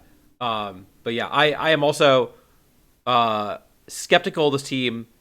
I feel like you got the things you listed out are not that uncommon, right? Like you could, it's not hard to put a Terraflying King Gambit on your team. It's not that hard to find, to supporting a Volcarona is Right. not an uncommon archetype. Right, or the P2 variants of the P2 Ursa team might be tougher, especially if they tech out for it a little bit. And so it does sound like there are threats in the metagame that do have neutral and positive matchups against the different variants of this team. The other question I guess I have, because of course Lorcy had slight differences to his version where he had the Terra Ground Terra Blast. That's not what I was looking for. Oh, here it is. Okay. Yeah, Lorcy had the Terra Ground Terra Blast on the Ninetales. Renzo, of course, you had the Volcarona, but both of you guys had the Encore Focus Hash Ninetales. Are there what do you guys think? Do you think that the weaknesses in the team change substantially based on um, like these sort of flex slots that we see? And do you see any other potential changes to this team moving forward? I think it's the move slot on Ninetales just kind of depends on your playstyle, right? So like Lorcy likes all of his mons are like really bulky. Screens helps a ton with the survivability of stuff. So if that's your playstyle, go for it. I liked being more proactive with Encore and Icy Wind. Ninetales beating the speed tier that it is, unless you're playing against Zoroark, you're usually going first. So that was yeah. Yeah. Please never again. I don't want to deal with illusion. I'm sure people are gonna bring that to the GC though, and that's gonna be even worse because people can just run like specs with Hyper Beam or something.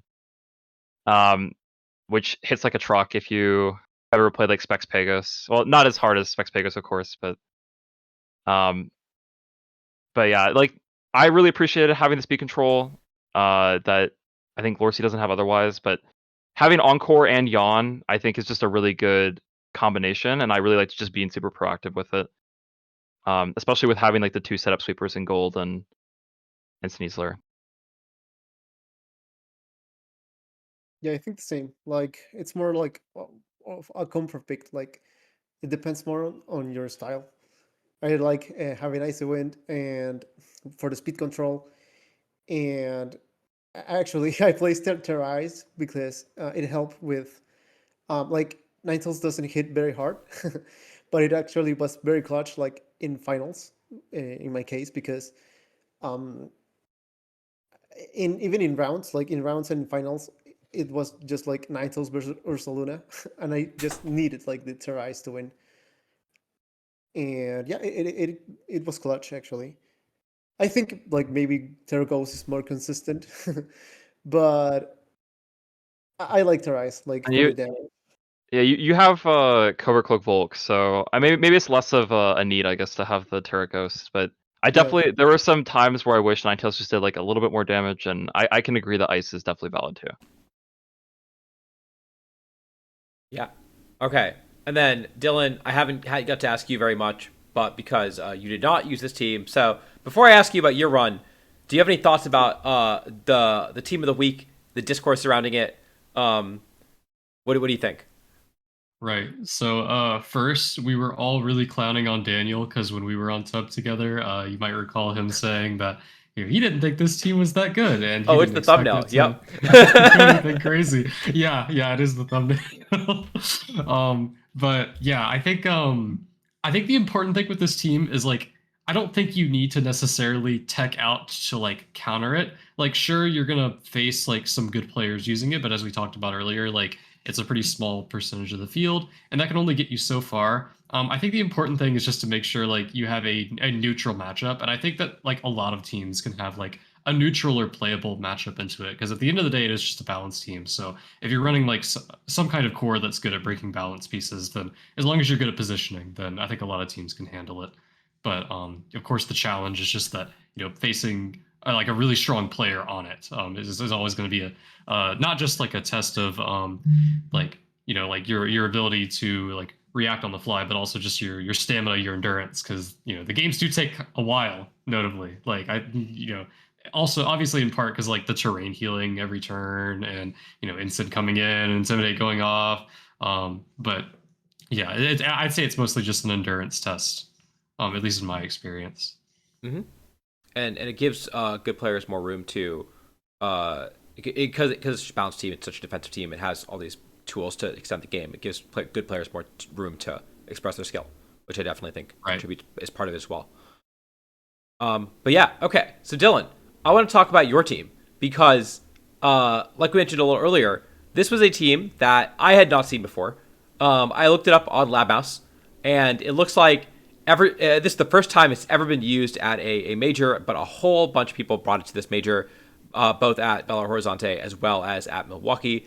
So tell me about this team that you used. You are the highest performer with it. This team that you used. Did you guys all work together? Where did you guys find it? What's the origin story here? And yeah, tell me a little bit about your experience. Right. So story starts probably like a few days out, like a week or so before Milwaukee, and we are in full panic mode because we don't have a team. And I was using something kind of similar to this in practice. I thought that a King Gambit Sinisha duo could be pretty strong. I was using setup King Gambit at the time with coaching, but it just didn't feel great in a lot of matchups, and I was just kind of lost. And there was a lot of external pressure as well because this was going to be our first event with the jerseys. You might have seen me with the Team Tri Attack jersey on stage. Shout out to Triangle Area Trading Cards.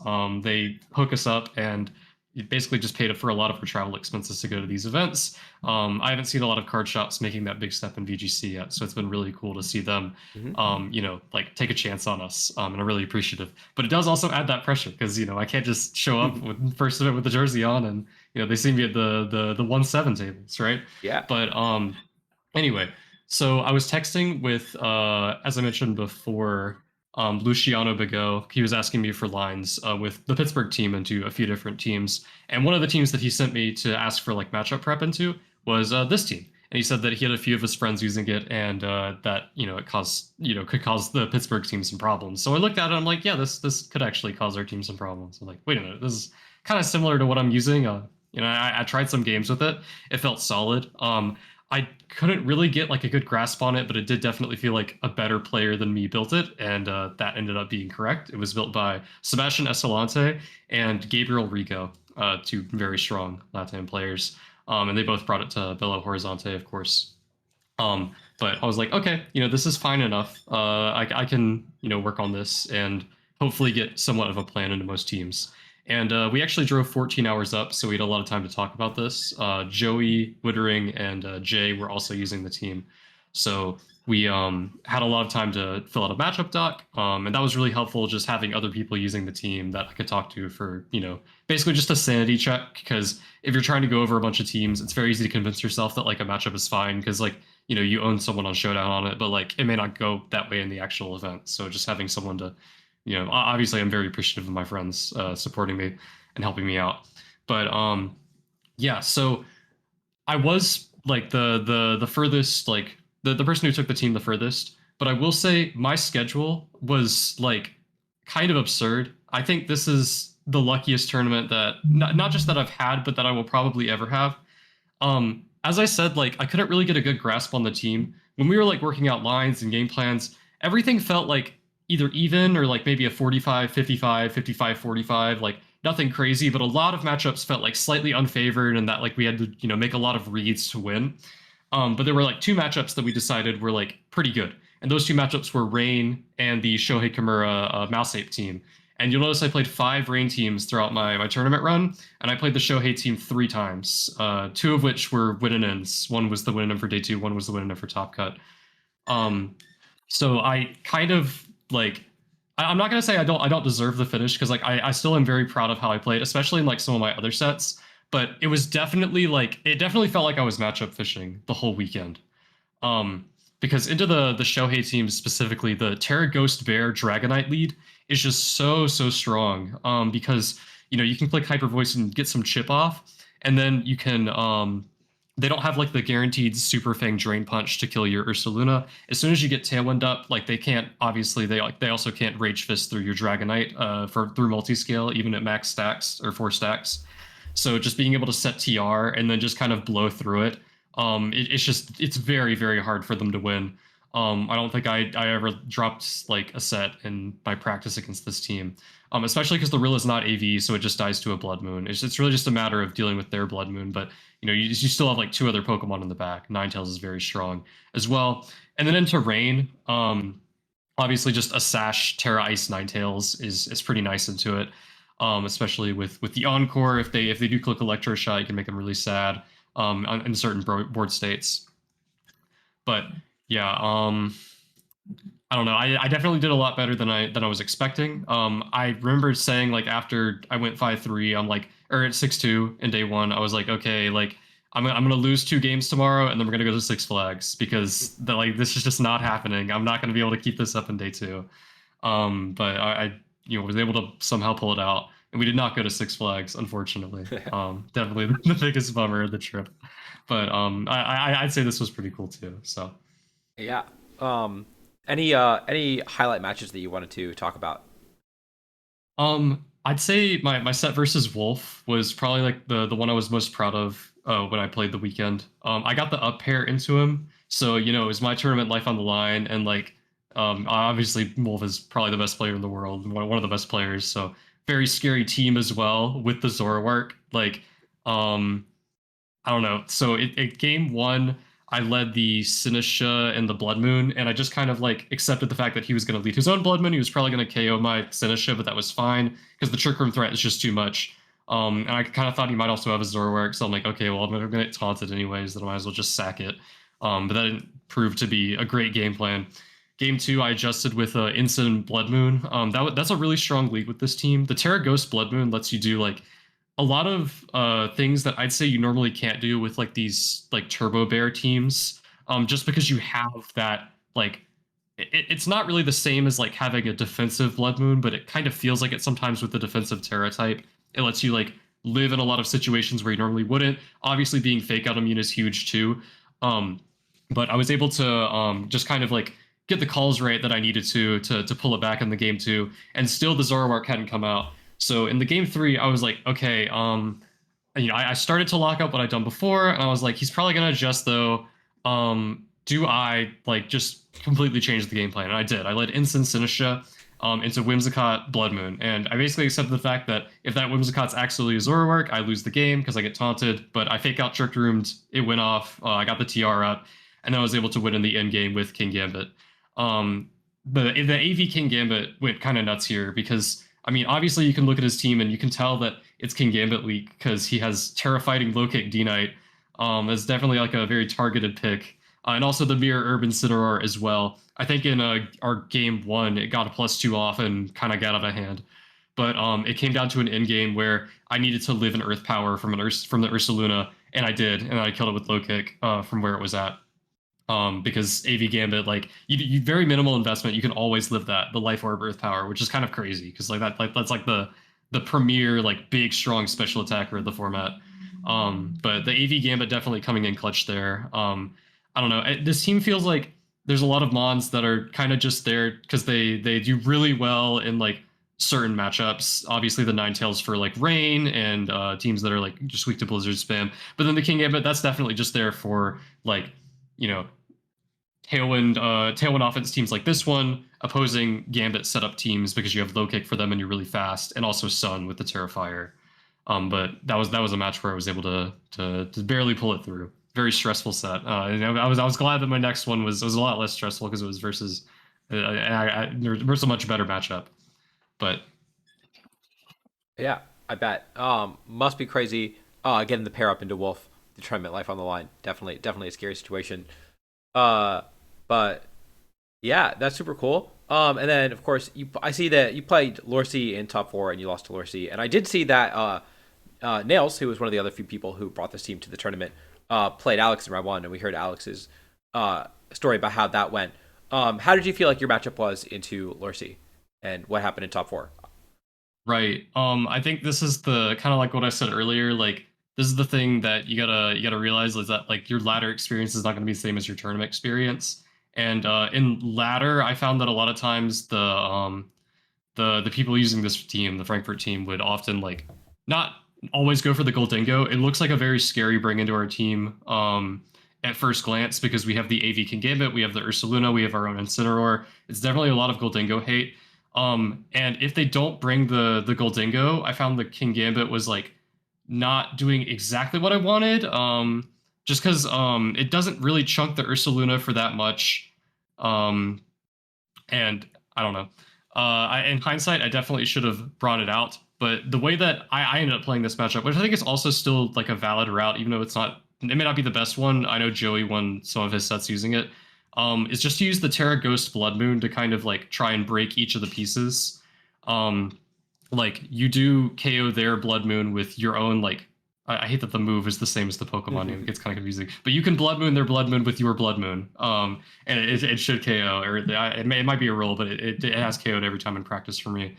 And then obviously, if you can force out the Terra as well, you can just Earth Power them. So our game plan kind of revolved around like forcing Blood Moon to Terra with Sinistcha Jaw and Ninetales, and then Earth Powering it. But Lorcy having the Aurora Veil definitely made things a lot more complicated as well because we know when you're not getting the one shots, it's a lot harder to break the balance pieces. And his sets as well. I know Alex mentioned that he was modest Goldingo. He was just kind of like slow and bulky on a lot of Pokemon. I believe he actually had like defense investment on his Rillaboom, which is kind of crazy. That's like not something I've like ever heard of, I don't think. Except for like the one thing I could think of was the team that won Puerto Rico regionals and like Reg G. He was like almost, I think it was like max defense on his Rillaboom so it could live a Glacial Lance from Cali Ice. But like outside of that, I've never heard of someone actually investing in defense on Rilla. Um, so yeah, just the slower, bulkier pieces definitely proved to be a lot more annoying. And I did lose to this team twice in my tournament run, but I think it's definitely still a playable matchup. Like probably about a 50-50. All right. Um, and I guess I will. So again, I don't think I've ever. It's been a long time since I've seen a team that I've really never seen before have this many people bring it to a tournament. And as it's sort of like grand entrance, grand reveal. What do you think? Do you think this team has some staying power? Do you think we're going to see more of it going forward into the next couple regionals in Reg H? I like full honesty. I actually don't think the team is the best in its current state. I think like if you're not rolling like a crazy schedule, like you'll see like most of the people that brought it, some very very strong players did unfortunately miss day two, and I know a lot of them played some unfortunate matchups to be in that situation. Mm-hmm. But you always want to when a team is being used by a lot of strong players and it doesn't have like a crazy performance, that should always be like a big like kind of like heads up. But I do think some things this team does are like really really strong, and the pieces that are responsible for your good matchups are pretty much just like the Ninetales, the Dragonite, and the Ursaluna.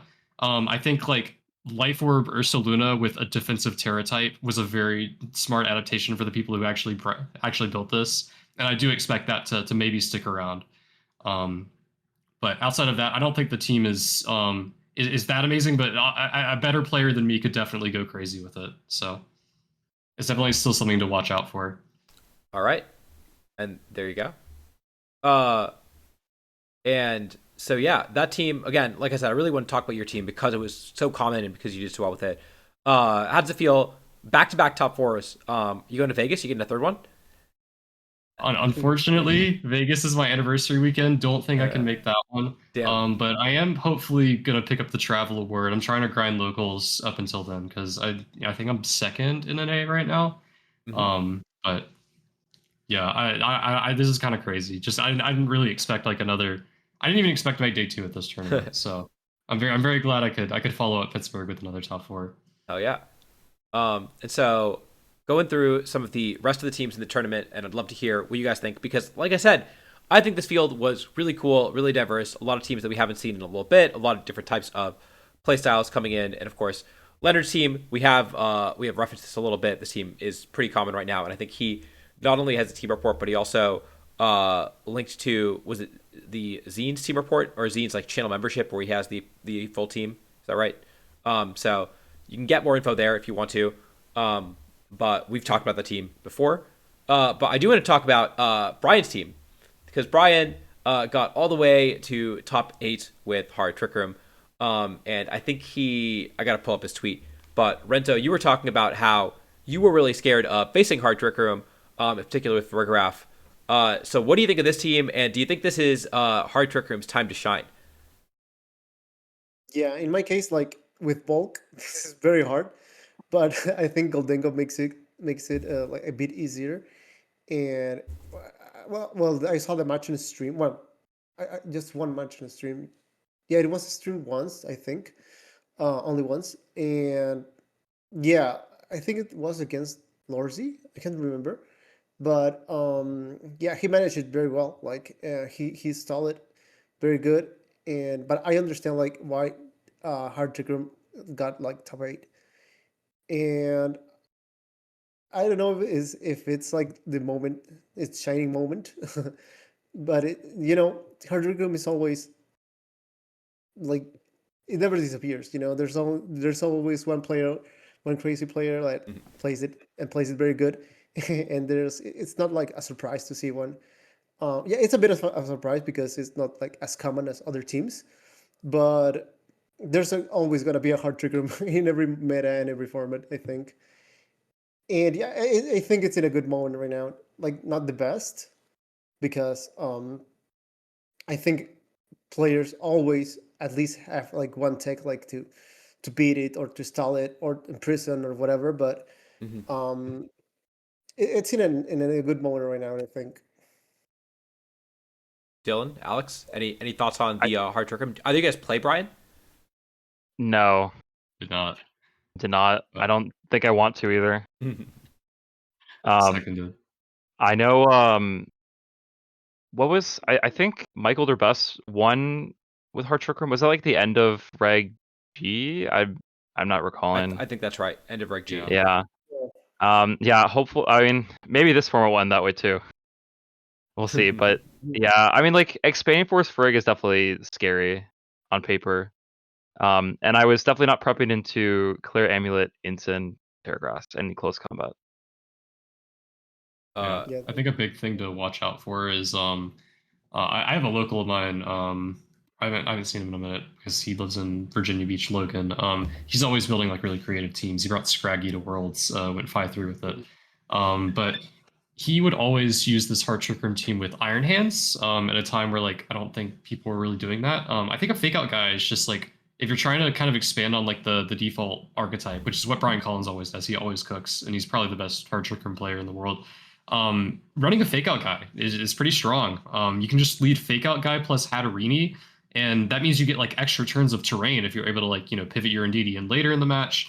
Sometimes you don't even have to bring it if you don't want to. Just like an alternative means of getting your TR up is really strong. Even if you have psychic terrain on the team, I don't think that means you necessarily can't bring a fake out guy, especially an offensive one like the clear immense in here. Iron Hands when that guy's legal again. Yeah. And you also have like, well, particularly in this team, you have like this annoying Lilligant, the Lilligant Torkoal mode, which there are some teams that just lose to it.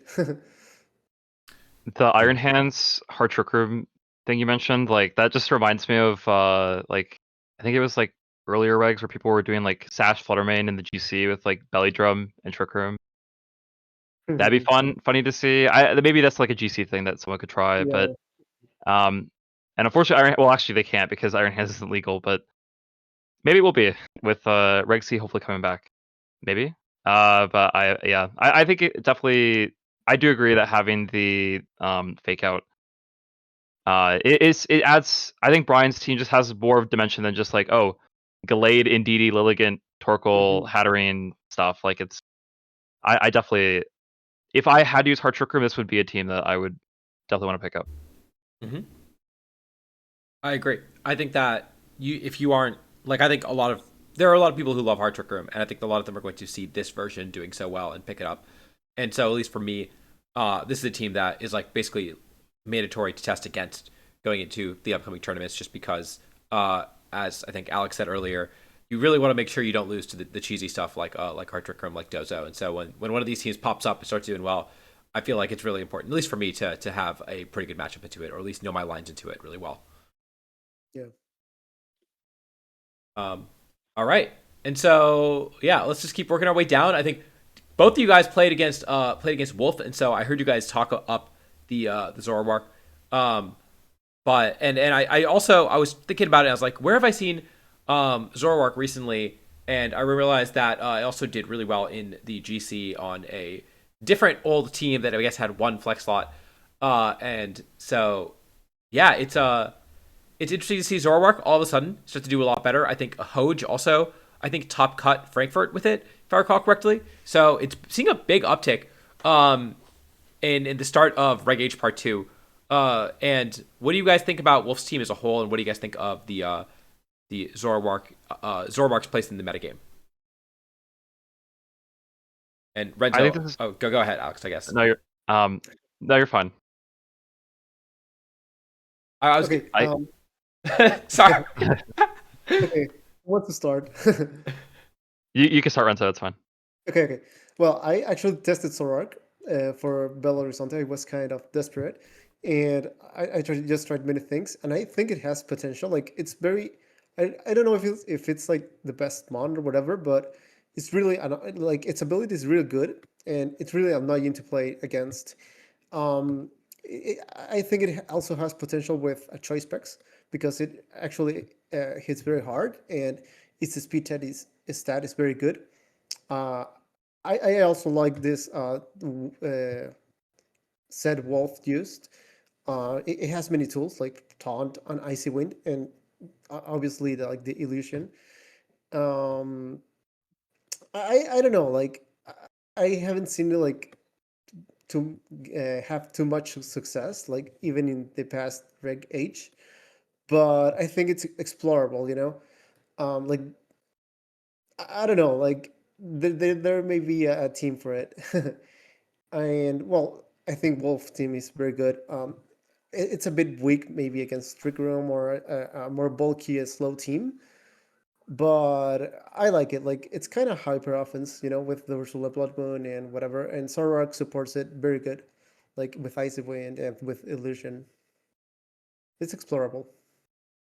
I think this team kind of has the same problem that a lot of teams do with like the King Gambit matchup being a little sus, and that's again why the Mirror's there. But I do like the idea of Specs Zoroark. The person I drove with to the event, Nick Willems, ended up bringing that, and he got 40th, I think, with it. But he was running like Dozo Giri with like Zoroark and Hyper Beam, Terra Normal. And it was really he was telling me about it in the car, and I'm just like, how many people are you gonna cheese with that Terra Normal Hyper Beam? And he's like, I'm hoping everybody. But it was like this looks like a nightmare in team preview. I don't want to be on the receiving end of a Terra Normal Hyper Beam. It's just so obnoxious. I believe he was talking to one of the people who there was like a slacking team, right, that did well in VR, I believe, at some point. Yeah. I'm forgetting the name of the player. And not this Latin team, I assume, but this also. No. That's Wolf. But Yeah, I think.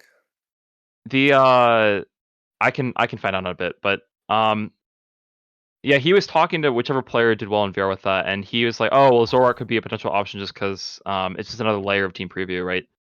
So I definitely expect to see more Zoroark just kind of splashed everywhere.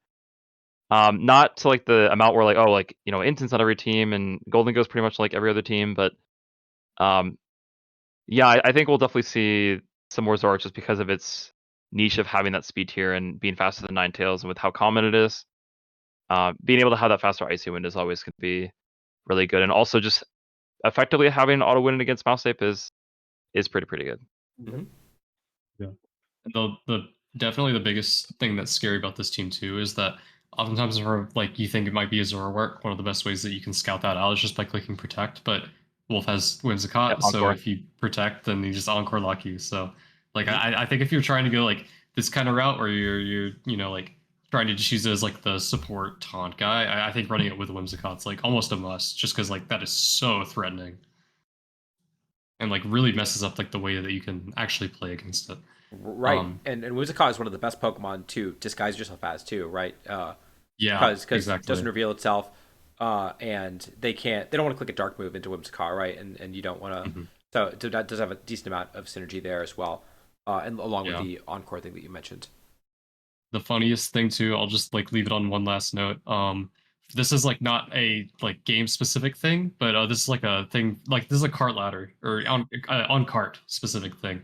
The size of a Pokemon can vary in Scarlet and Violet. Like there's like the tiny guys and the big guys, and there's like there's a range. The size that the Zoroark has is actually kept while it's illusioned. So like oftentimes you'll be in a situation where like your opponent, like if you get like a double KO, they'll send in like 2 Incineroars or whatever, 2 Goldingos. But they'll be standing right beside each other. You won't know which is which immediately because Zoroark's disguised. Or you can be in a situation where Zoroark's disguised as something else, you protect and you switch to that thing. If they're both beside of each other and you see that one is slightly bigger or slightly smaller, you can actually tell like which one's the Zoroark and which one's not. So it creates this really funny situation where if you're making a team, it's optimal to have everyone be the same size, which you can do in a few ways. But some Pokemon are size locked, like Ursaluna Blood Moon is always the exact average size. So if your Zoroark's really big or really small, like your opponent may also just realize like that Blood Moon looks really big. Wait a minute. So the optimal way, though, if you're trying to build a Zoroark team, just a PSA for anyone here who's trying to do this, use the event Pokemon, because the Pokemon they give out like from the raids, like the Incin, the Unrivaled or whatever, or Wolf's Incineroar, those are always the average size, the exact 128 size. And to get a Zoroark that's exact 128 size, there was a distribution at the beginning of Scarlet and Violet for a shiny one, but if you didn't get that, the totem one, or the alpha one that you find in the story of Legends Arceus is also always size 128, the average size. Don't ask me how I know all of this. I didn't know. That is insane. That is insane. Right. This is definitely something that they should patch, but they're not going to. So. Oh God, that means I feel like I'm so bad at noticing things like the Pokemon size. To you telling me I gotta be like, that Incineroar looks a little bigger than it's supposed to be right now. I could have sworn the Incineroar looks smaller game 1. If you did pixel measurements, then yeah, you probably could decipher it like that. Just bring a ruler to your regional next time. Oh man, that's That really funny. that's some dangerous information released to the world. Yep, someone had to say it. Yeah. Okay. Um, and so I guess moving down the list through top eight, we see Sierra Elsbecker um, getting top eight with, we mentioned this earlier, Primarina Electabuzz. Primarina, not a Pokemon we've seen a lot of. Matt Tidd did really well with it. We saw it do well in the Victory Road Tour, I believe. But yeah, a little more Primarina back in the format, along with another type of this Swartzy and Sneasler Yawn Blood Moon team. What do you guys think of this take on the team, which again is pretty substantially different, but still has that Rillaboom, Ursaluna, Sneasler core? It's okay. I definitely like I mean Eba's Prim is decent into the standard stuff, but then you have to use Primarina for the rest of the tournament. So at times Primarina can definitely pop off, but at other times it just kind of feels like it's very lacking, especially without like Life Orb or Citrus for recovery. Renzo, what do you think? I'm trying to understand it. I think it's. I see like yeah, the Sneasler's Rillaboom, but also like the other mode with Electabuzz, Primarina, Dragonite. At first sight, I thought it was like the Balancy that Michael Derpest team, like Right. from Reg Age. It really isn't. Mm-hmm. And yeah, I don't know. It's really curious. Like with this team, I would expect like I don't know, more offensive for Luna, for example. But I think Electabuzz is good with the setup Sneasler and the Primarina because yeah, even though like it lacks a bit of damage or whatever, you have the redirection and the throat spray. Um, until last week or last 2 weeks, I thought like Primarina was in a very good spot. I'm not saying it's bad, but I don't know. It's really curious to see it here. Yeah. Yeah, I think Prim, like especially not with Life Orb, I don't know. In my experience, it always felt underwhelming when I tried it. It's weird that this format, like, Yeah. we really don't like have water types or fairy types, except for like Basculetion's a water type. But like Mm-hmm. outside of that, like, you would think that it would be better, it'd see more play. But I think it just feels a really weird speed tier where like Blood Moon can get away with going like max speed, max special attack because its other stats are so insane. But Prim, it's just like it. I feel like it dies to everything. But obviously, this Yeah. team has ways to supplement that, like with the buzz, with the speed control as well from the drum beating Rillaboom. I think that's also easy to miss. Mm-hmm. But that definitely can also come up. I feel. Um, Yeah, I think this team would be really devious in a GC. I would not see any like a lot of these sets coming. Mhm. Um, I yeah, like drum beating, like you mentioned. This is not a team that I would expect Dion or Saluna on, but I think it's cool that it's being, tried on different teams. Same with this Swartzy and Sneasler. I think a lot of these teams really want a physical setup mon and a special setup mon, and Throat Spray essentially makes Primarina a setup mon. Yeah. Um, and that being said, I do think it's also curious that you have Haze with Throat Spray. Not something you see a lot of because that is a little bit of anti synergy there as well. So, yeah, interesting team. Cool to see it do well. Made it to top, all the way to top eight. Again, did either of you guys play Sierra? I did not know. No. no. Damn. Mhm. And then rounding out top eight again, another team that is pretty cool. Not something I've really seen before is Riley's team. Um, and yeah, using a pseudo rain team. I think it's another one of those teams where yeah, it's a rain team, but also it isn't as locked into the rain mode because it has this like alternate Komodo mode as well. We cover some of the traditional rain weaknesses. So what do you guys think about this one? I think I I ran a saw Lorsi lost to it as okay. well, right? So that's also makes it somewhat notable. I ran a similar six when I mean I'm sure you've all seen the Peli, Ensign, Arch, Basque, Amoonguss, Gold stuff Mm-hmm. before. Um, I think the Sinistra Ursaluna stuff's a bit better now, but um, yeah, I was a little confused when I didn't see Golden Go at first, but I think the combo is really cool just with the overcoat, just being able to ignore. It's similar role to Golden Go with just ignoring the spore and having like an alternative setup mon that can like I don't really think I was thinking about Como when I was prepping my team. And that Terra Fairy, I always wanted to have like a Terra Fairy on this team. Golden Go just felt kind of awkward to have. I think water was always optimal, but and then, like you could run on Amoonguss too, but Psychic was really good for Hard Trick Room. So I can understand why Riley ran the Como, just having that alternative setup and fighting coverages is always really appreciated on these teams. Yeah. The other cool thing that I really like about this team is the Terra Psychic Covert Cloak Amoonguss, which is not something we see. We haven't seen a lot of Covert Cloak Amoonguss, but especially if double fake out is coming back into the format, it's a little more common. Yeah, I could definitely see. I mean, I know that most of these teams have a safety goggles on their Incineroar, so it's not nearly as good there. It's Cinderella still, but hey, having that cover cloak, being able to block the fake out, being able to get your rage powders off regardless, get your pollen puffs off regardless, and your spores off, Yep. definitely seems like it could be better now into this format. Cover Cloak and Overcoat, just if you're in Cinderella, how are you breaking, right? Mm-hmm. And then you just puff back up after you Clang Whistle a couple times, and yeah, what are you doing into that?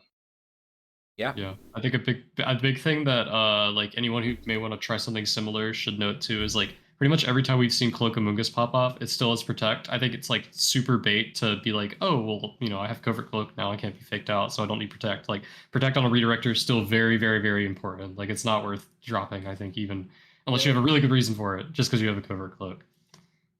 But I don't know. I also thought the Psychic Amoonguss was interesting as well. Like I guess it depends on your team building philosophy. Like, should you sacrifice like a Terra on one of your mons that you probably want to Terra a decent chunk of the time, like for one specific matchup? Because I can't really imagine you're clicking that anything other than size spam. But into size spam, I can imagine it puts in work. So Mm-hmm. It beats the Gallades, which are I think one of the tricky parts of side spam for this team. yeah, can confirm. Gallade was That's very, very frustrating for us when we ran something similar. I usually dealt with Gallade by using the Terra Psychic Gust and just gold on its own. I just click Nasty Plot. I don't even Terra Psychic, just protect and then go from there. Like it wasn't really with Terra Psychic it just makes it very trivial. Yeah.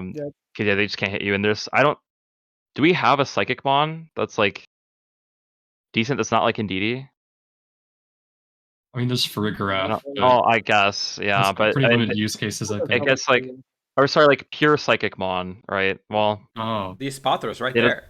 Spathro's right there, but I'm kind of scared to see how much it's taking from a Psycho Cut. Yeah. yeah. Uniclus is right there, but don't see a May- lot. maybe in 2020 with Dynamax. Yeah. And I guess Dylan, you played Riley, right? How did you feel I about did. that matchup? I think it would have been a lot scarier if the Amoonguss had come out. Just because like we're not Terra Normal Blood Moon, so we can't kill it super easily. Because we get a chip on it and then Blood Moon it was usually our goal. And the Komodo didn't come out either. But I think I still can't decide whether that would have been impactful in the matchup or not. Mm-hmm. I kind of threw game two, but I kind of robbed him. I don't know if like everyone here saw, but I hit 2 5-hit scale shots with no loaded dice to win the set. I think both of them had a crit involved as well. Reg H. That's all I'm going to say about that. But Yeah. he played it really well, and I think like I don't know, it's definitely one of the more positive matchups for my team. But the Basque is just always really scary if you don't have like a lot of great ways to take the hit because there's not a lot of the format that can take a wave crash Mm-hmm. And super well. this actually reminded me. Rajan had asked me to ask this on Tub Takes. Cause I didn't get to watch the stream this weekend, but apparently they streamed all 4 top 8 matches. How did you guys feel about that?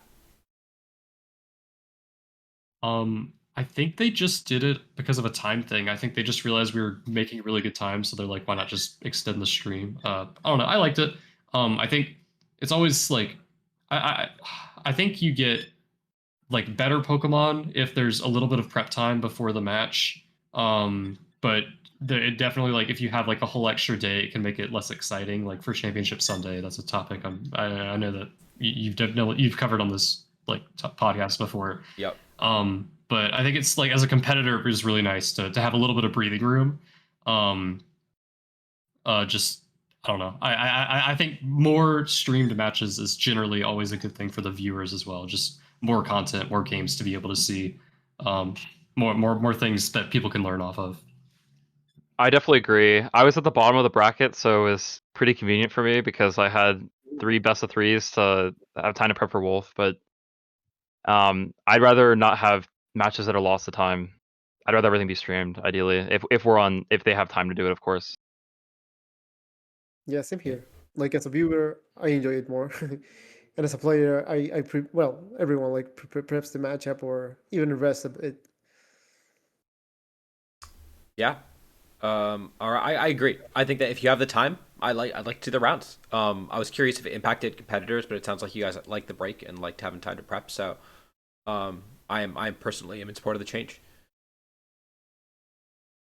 And then Yeah. I know we're coming up on time here, but I did want to quickly ask, because that we covered all the top 8 teams. Were there any other teams that you guys see in Top Cut they wouldn't talk about, or in Day 2 they wouldn't talk about? I could pull up some of the wilder ones, but yeah, anything that you guys wanted to highlight in Top Cut? I'll save mine for last. Outside of Nick's team that I talked about before with Dozo, and Zoroark with Specs, not really. Well, I'll give a shout out to first off Eric Schrader. We're recording a team report later on. He's cut a couple. He's cut a few regionals. Been really consistent with his sand team, so look out for that on the channel. Recording it on Thursday, so we'll see when that actually comes out. But yeah, he's been popping off. And then I also thought Michael that. Sang's team. Wait, I haven't. No, I just saw Michael Sang's team. Yeah, I was gonna say. I was like, Playing I did. on ladder. It was definitely him. All right, It's a yeah. very unique team. What do you guys? Michael brought up a really cool team. I don't know. I've not heard him work on this team. So I don't know what went behind this. I haven't talked to him about it at all. But yeah, wow, this team is absolutely wild. I did see a little bit about the stream match. And I heard him talking about it. But what do you guys think? What are your first impressions? Metagross is my favorite Pokemon, so I approve. I'm a fan of the Meowscarada, just for the speed tier is nice. I'm not sure how does it work, but it just seems cool.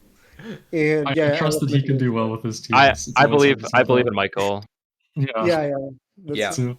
And I think Michael has a knack for identifying like Pokemon that are underused, especially. And I think he sometimes uses maybe too many of them on one team, but a lot of times when he does well, you can look at it, you say, yeah, Meowscarada, I can definitely see Meowscarada working in this metagame. Yeah, the Fire Tauros actually does kind of have a cool spot with the Mirror Herb. Obviously we've seen Mirror Urbanson, but Tauros has a lot of advantages on its own. I definitely have not seen a Covert Cloak Hydreigon anytime recently. That's pretty cool as well. So yeah, just a lot of really cool choices from him. I don't know if I buy the Metagross. I know we are desperate for a Steel type. I know you want to run the Fantasy Core, the Steel Fairy Dragon Core. I don't know if I believe in Metagross. It is foreshadowing, though, that moveset change that it got in this game, Heavy Slam. That is probably going to make it like the best mega or one of the best megas in Champions, looking a little bit ahead, because it's going to be like 120 base power stab onto like everything. That has rolls to like a KO Rillaboom and stuff if you're adamant. I've had the chance to use Mega Metagross with Heavy Slam in Draft League. It's a monster. It's gonna be probably one of the best megas that we get. Mm-hmm. All right. I guess I can look through here. Let's see what the most unique Pokemon in Day 2 were. 102 people in Day 2. The Sunflora. This is my first time looking through this. Yeah. I did not realize there was a Sunflora in Day 2. Yeah, there was. Sunny Day Dusclops. Wait, that's crazy. Sunflora hits hard. It hits really, really, really hard. Like you wouldn't think looking at it, but it's solar power, and like I don't know. You want to tear water your guy in front of a Torkoal and Trick Room, but you're getting solar beamed, and you're probably gonna die. That's crazy. Yeah. What is Sunflora's base speed? Is it 30? 40? It's 30. So you can't run it with Chlorophyll. You have to do this. Like you can't outspeed anything in the sun, otherwise you gotta go Trick Room.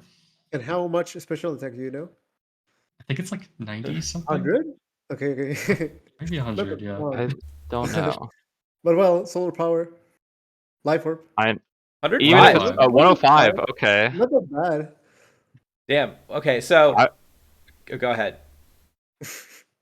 I was just gonna say like even if it was low, like give anything enough multipliers and it'll just do a ton of damage. Mhm. Yeah. I'm a little sad that we don't get to do Calcus right this week because we're going to run out of time. But wow, yeah, I definitely would have liked to have seen some Sun Flora Calcs.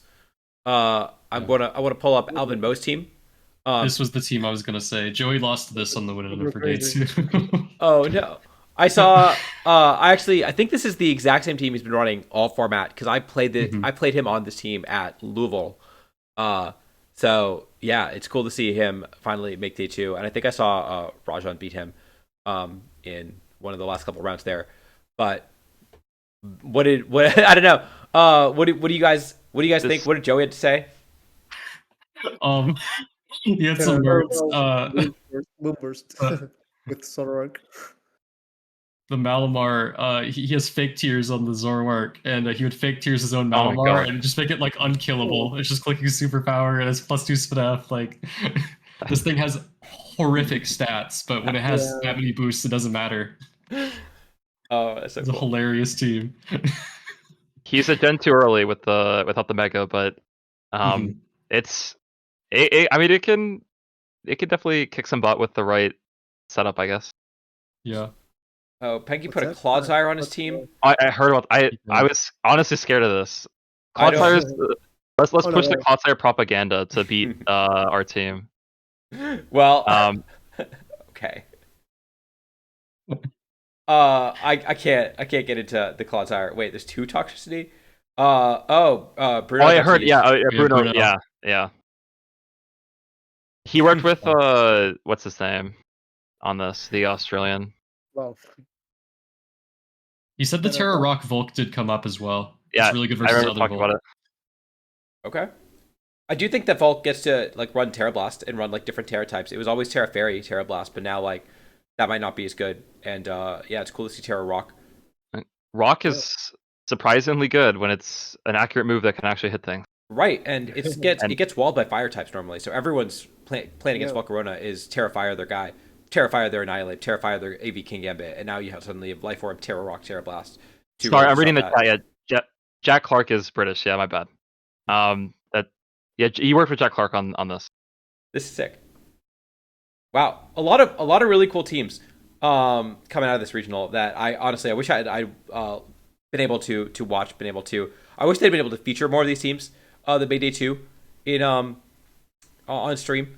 That's one of the downsides where if you're not X2, you're probably not even in contention, and they're trying to focus on the higher ranked teams. I just saw the Braviary in day two, with Oh. Choice Scarf, Tinted Lens, Terra Psychic, Expanding Force, to get grounded. Um, that's pretty cool. Yeah, really, really cool event. I'm gonna give you guys one last chance. Any other teams that you guys wanted to shout out? Any other teams that you thought were cool that made day two at Milwaukee? Mm. We got to talk about Oricorio, right? Yeah, oh we Yeah. do. Oh, there was an Yeah, Oricorio. yeah, Oh, the right. Oricorio. Made day two, right? Yes, The didn't Yeah. they get yeah with Golduck as well. the that's a the Oricorio's a Fluttermane wannabe, but it could definitely hit really hard. And simple beam Yeah, with cool Mm-hmm. points.